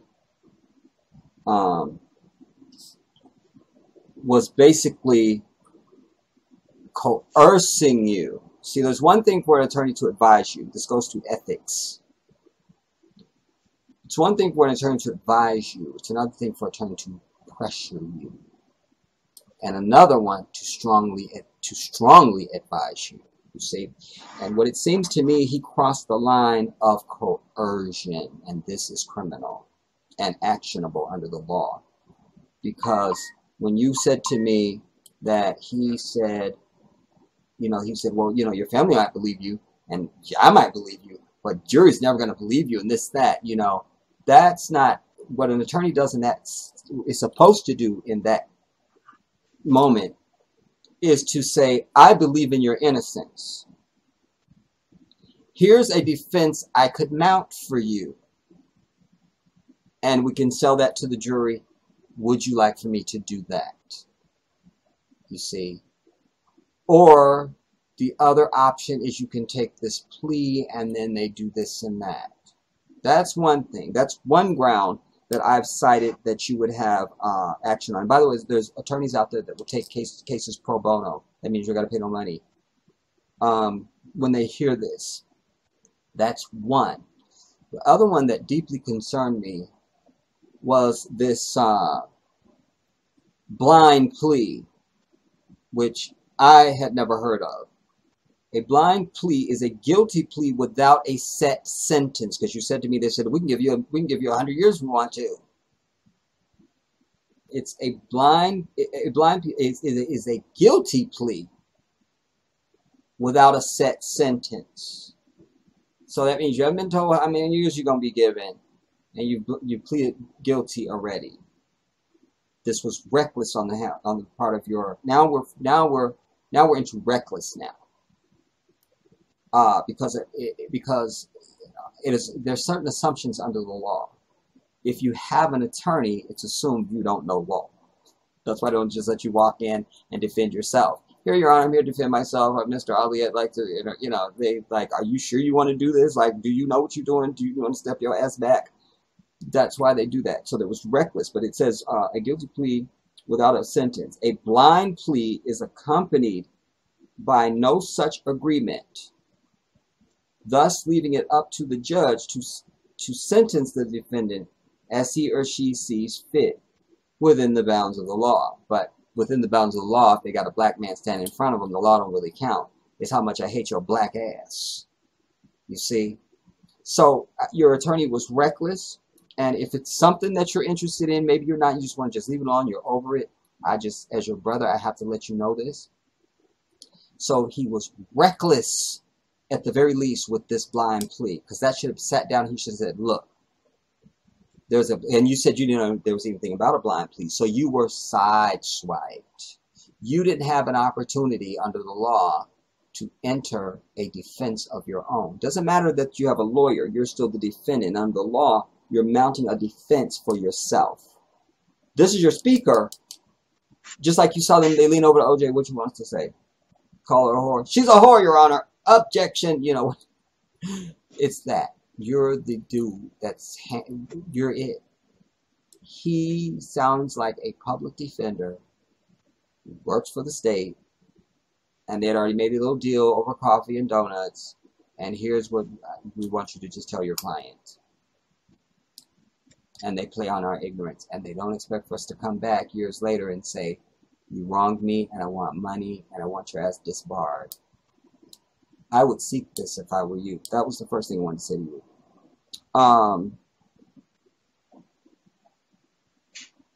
I'll come back to that one. No, that one, and then okay, this is what I want to say next, and then we're gonna start landing this. I kind of touched on it earlier, but I want to say once again, you are a lion, brother. If you and any brother, it's one thing somebody they do little 6 little months. Okay, we appreciate you, bro. You know, but any of our brothers who have gone through what I call the worst that this society has to offer, and to come again, you are a lion, and I don't understand any way that you can't achieve anything that you say you want to and are going to achieve. Because anybody that can come through that and still be sane, my hat is off to you, brother. I bow, I curtsy, I salute, I sweat, I celebrate you. Man, Allahu Akbar. That's the first thing I want to say. And to any of my brothers watching now, or sisters that have had any significant times you've had to serve, I say that you are lions and lionesses. There's nobody stronger than you. There isn't. Because that is the ultimate in harvesting of your human strength at every level. Physical, spiritual, emotional, everything has to come forth for you to get through every millisecond that you're going through that. And so I have the highest respect. Two last things I want to touch on. One was, and I wanted to revisit this because you said it early in the first few minutes of our very first segment in the other video. You were saying I was born in the project, but I was born in the bathroom of the project. Tell us about that, brother. That's profound. That's profound. Yeah. When my grandma and my mother and the rest of my family used to tell me the story, they used to talk about it a lot as I was growing up. That I literally was born in the bathroom, and my mother said she felt like she had to use the bathroom, and she went to the bathroom, and boom, they had me. Boom, Zaki came out and said, "What is this piece?" Yeah, and wow. She ended up with me actually in the bathroom in the projects, and that was something, to learn. Like I said, majority of people are born in the hospital, right? Or born on the way to the hospital, something. Yeah. Or if it's in the bathroom, it was a water birth, and there was a doula there, and they, and it was all, but no, it wasn't, right. But my behalf, I was really born in the bathroom, and it wasn't planned. It was just, it happened that way, and they say women can be pregnant and not know it. Like, I never believed that fully. I'm like, how you gonna be pregnant? You know you're pregnant. But you're proof that it can happen. Yeah. Wow. Here's the other thing, and I think I want us to land on this even. Because for me, I thought this was really at the center of your whole story, brother. And that's why I'm choosing to end on it, because I figure when you leave an audience with something that goes with them, it's on their neck like that. They can't even, you see. I want to go back to football, because when you first ever talked about football to me, I could feel it. Like, I could feel the center of your,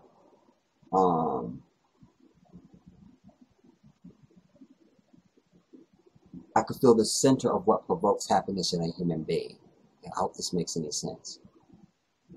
But I also, as you talked on about it, and then with the family and their absence, and then your buddies coming later and supporting you,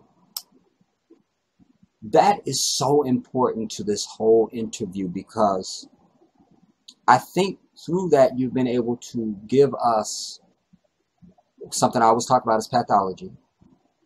I think you gave us a visual, a clear understanding, because we just see bad kids. We just see them. We see bad teenagers. We see gang members. We see them doing this and we're doing that. But nobody ever stops to even wonder, when did that become? Because they didn't come out like that. They wasn't raised like that. That wasn't their intention, no matter where they live or what they saw. That wasn't it. But I think, at least I am, I'm clear to me, if I was going to say, chart this person's life and find out how this ends up in 10 years in prison, I would say, got it for you, boss. Go back to the football field. Go back to the football field. You can't read my writing. I'm missing my turn as a doctor, but it still could happen. All right. Get off me. So for me, I wrote football, the pivotal event. Because what I understand is, here was a young person who still had that beam of all possibility on the planet that we all have at that age. Whatever, I fall down, I'm not going to get cut or hurt. I'm invincible. I can do anything. And also, I also know from my own experience what the feeling of abandonment and betrayal can feel like from your family.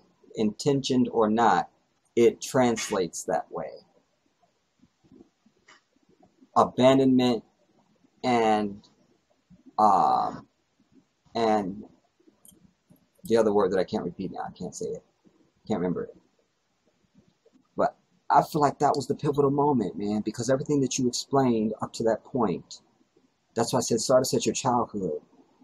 And when you got there, you lit up. Like, I loved football. Like, I could almost see the kid in you, like, with the cleats and the pads and everything. Like, get your little nasty ass out there, you know? I could almost see it. And then when you went further and say it even caused a rift between you and your coach, you know, but that he didn't understand it, you know, like you would be like, I don't want to play, you know. And then, so then that opened the door for the whisperers to come in, you know, and be like, man, why are you playing this game anyway? You know, that's the moment, you know. And for me, I want parents, aunties, uncles, grandparents, whatever you are to a child, support their ass in whatever they're trying to do. If they're not good at it, tell them you're a disaster and you need to do something else, because we got to keep it real with them, you see. But even that, if they're a disaster, as you say, you're a disaster, but does this give you joy? Let them know they're not good at it. But does this give you joy? Yes. Okay, you're bad at it, but you should continue. You know, and then we support them in that. Everybody knows they're a disaster, and that's fine. Now, and especially if they're good at something, we support them in that. Because as you saw in this brother's story, it can pivot just on that. That made him vulnerable now. Now he's vulnerable. When he would have been focusing on, ooh, I see my auntie out the corner of my eye when I was running down the, you know, for third down or whatever, then that's not there. And he's internalizing that. And everybody don't deal with it the same. But we have to be aware that that can happen, you know. And so we've left a cut open. It's like the skin. You're never going to get sick in your life if you don't infect your ears, your nose, your mouth, your eyes. You're not going to get sick. If you don't cut the skin, you're not going to get sick. You're not. The moment you cut that skin, you're vulnerable now. Now you need Neosporin, and you got to have peroxide, and you're going to need all of it. You see, depending on how deep you're going to need stitches even. But it's that moment of breach that is allowed. And I bet you if we went to every single badass out there that's running gangs, matter of fact, just last night, wallahi, 3 o'clock in the morning, 3 o'clock in the morning, 3 o'clock in the morning, because I was up editing the first part of this video. I went out, I heard something outside. The whisper said, you need to go out there and look. Well, on the side of my apartment is where my yard is, and it goes around to the back. 2 brothers out there going through the little trash cans back there. I ran a little ass off. Like, it's nothing in there. Because they was getting cans. I respected they hustle. But it's nothing here. And you're on private property, get to step in. Well, I was like, no, brothers. Know when you've been given a chance. You black, I'm black. I ain't calling the police. But I expect you to do what I tell you to do. Before it was like, yes, sir, and sir, and sir, and all this sir stuff. Appreciate it. But I'm trying to make the point that I bet you if we talk to any of these boys and girls who are just on that path that's going to lead them to 10 years in prison, what we will find in common with all of them is a pivotal moment. A moment that it pivoted. And we've got to start identifying those moments and preventing them. Preventing them. In the case of our brother Zaki, if he had just been given that support, I might be sitting here interviewing an NFL player right now for all we know. Allahu Isalm. You see? Which would come, then I would be charging for this interview, but that's something else. That'll be in the book. I don't want to get into it. Don't push me. But I'm just trying to help you understand, like, this could have been someone else. We all can be somebody else. We all don't really know what our trajectory is in life. You know, as Muslims, we believe in predestination, Allah's qadar, but we know that we also have free will. You see, that our will won't ever override Allah's will. So you can still be free to, I'm going to be an airline pilot, and you can pursue that to your heart's content, and it will happen. Unless Allah says no, because you're supposed to go over here so you can be killed in a boating accident in 2 years. But you don't know it, you see. So, let us recognize everybody. Let's support our children, you know. And let's talk to them more. Because even if somebody sat down with him and said, what's really most important to you right now, little man? Because how old were you when you were playing football, Zaki? All the time. That in basketball, all the time. Like every day. Like what age? When you knew you were good, you know? I'm going to say around about 10. See? 10-year-old. So if somebody just said, little man, look, what's up? You know, he just said, because I've been around kids, little boys, when you go, like a friend of mine, she used to braid my hair. And when I go there, her son want to show me his basketball. I cannot play basketball. I don't know what the calls are. I don't know the game of basketball. I'm a nerd. I don't know it. I freely admit that. Like, I don't know anything. One time I was watching basketball with somebody, I called something a touchdown. That's my truth. That's my truth. But what I'm saying is that I recognize it, and I got out there. I know I've seen it done, and I'm a mimic. So if I see it, I'm not going to be good, but I can do it, you know, and I did it. But we got to pay attention. We got to pay attention. And contrary to what white folks are doing, we have to kick our kids' ass and spank that ass and light it up when they get out of line. Because there must be some barrier of fear in their life. You understand? There must be fear. Because a lot of our kids now, they don't even understand fear until it's from somebody that doesn't look like them and only means them the worst thing on earth. You understand? A lot of these brothers walking around with their little pants sag and they don't know anything until the cop rolls up on them. And now, and then a lot of them, I've even talked to them, that didn't even scare them. They didn't really know that they should even be afraid and anything was even a problem, because even those conversations aren't being had. You know, letting them know they live in a war zone, that this is the enemy of our people since forever.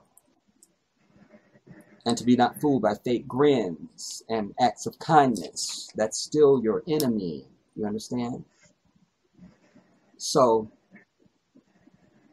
that's the main thing I wanted to say. I want to ask my brother to, whatever you would have us know, brother, as just a final, just like take this with you type thing, you know. What would you most like for us to take from your story, you know, and just your sharing your life with us? What would you say, take this with you? Again, I would like to emphasize, be very productive in your children's lives. They definitely are the future, and you got to invest in them. You know, we spend all this money investing in the wrong stuff when we should be spending money investing in our kids. You know, that should be our main priority. You know, save them from the system that's in place in the black community. You know, save them from the gang violence, from the police brutality, the you know save them from the streets. Period. You know, you have an opportunity. If you're a man and you have kids out there, do the right thing by them. You know, become very active and productive in their life. Become a role model for them. You know, don't, you know, be around them all drunk and high and, you know, intoxicated. And, you know, because kids know, you know, they know when you know, when you doing those type of things. You know, come to them with a sane mind and, you know, teach them, invest in them. They want to play sports. They want to be a scientist. They want to be a doctor, a lawyer, whatever. Invest in them. If they want to play the piano, invest in them. You know, make it your business. You know, it's your duty to acknowledge them when they want to do these type of things. You know, invest in them. You know, save them. You know, because a lot of us want saved. You know, that's why we in the positions and predicaments we in today, you know. But we have an opportunity to save them, you know. For the young ladies out there, the mothers, you know, you got to invest in your children as well. You know, forget about ripping and running the streets and the celebrity gossip and, you know, trying to buy this type of handbag and these type of shoes and this and that. Forget all of that. What matters most is saving your kid's life. You know, teach them how to deal with the police when they come in contact with them. Teach them how to deal with the racism when they come in contact with it. You teach them how to deal with the gangs, the opposite sex, everything. You got to invest in them. You know, whatever it is they want to do in life, push them in that direction. You know, save them. You know, that's my real message for the people, you know, and let's unite under one banner and come together and save our community, you know. Amen. Amen. Amen. Amen. Amen. Amen. I want to say again, brother, Jazakallah khair for doing this. Jazakallah khair. And I want to say to my audience, I want to say thank you to all of you guys who are watching this. And most of all to those of you who took the time to share the video as well. With my brother's permission, I will probably link both the videos at some point and just live stream them, you know. We can either do that, or I will also discuss with my brother, maybe we do a live stream together where we can answer some of your questions. We can have a live question and answer session on this. If we decide to do that, we'll set a day for that, and I'll put out a video announcing to you that we're going to do that. Again, it'll be if it's something that he's up to or desires to do. But as for now, I say thank you again to everyone who's watching, has watched, and has most of all shared the video. And a special recognition to those of you who got your children involved. You know, I know that there's a lot of my people that have told me different things I do. They'll say, you know, Jedi, I made sure that my kids watch this. You know, I'm deeply honored by that. And I hope that especially that core of you will make sure that you do the same thing with this. Because this, again, to me, is so special because the brother was so open and forthright, and it just flowed from him like a song, you know, because that's his story. And without hesitation, you never even heard him say, I don't remember. Let me think about it. It flowed like a song written on a piece of sheet music, you know. And as I say, for me, I believe I identified, but I want all of you to make your own decisions. For me, I think I was able to identify the turning point. Like, that was the moment of vulnerability. That's where it all went south, you know. Last minute disclaimer once again, as I've shared with you all, there's not going to be any hair coming off this beautiful face of mine, Allahu Akbar. Allahu Akbar.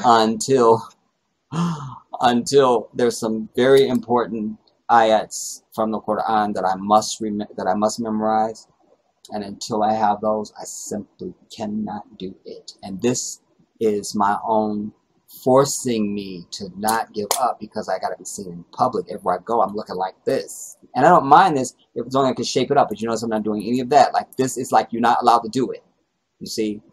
So that's why I look like Grizzly Adams, and I'm not the normal guest model that I normally would be. All right, settle down, settle down. All right, so I just wanted to put that disclaimer there. But I do thank you all for viewing this presentation in its length. Thank you all. Thank you all. And again, another thank you to my brother. And I love you so much, brother. I love you, wallahi, from my heart. We are brothers eternal. And I'm so grateful that Allah gave me another brother. Allahu Akbar. Allahu Akbar. Allahu Akbar. That's I'm another thing that Allah has put along the life of, and for me the same thing, you know. I love it. I just love you, and I love it so much. That's from my heart. That's from my soul. That is the truth. It is al-haq. So I'm not going to make this a long thing, everybody. I think I've done enough of a summation. We've said our final words to you. I can't wait to hear your responses. Do talk back to us. Don't wait because we may not have the live session. We don't know that yet. Whatever's going to happen, I want to know how this information found you in your life. Whatever station you at or what you're doing. Where did this get you? And what do you have to say about it? What is your impression and feelings on this? Talk back to us and let us know. Give us the honor of doing that, because we put in 2 days for you. Because everything that you see in the timestamp is not all the time that's been put in. You understand? So give us the honor of at least knowing, was this worth our endeavor?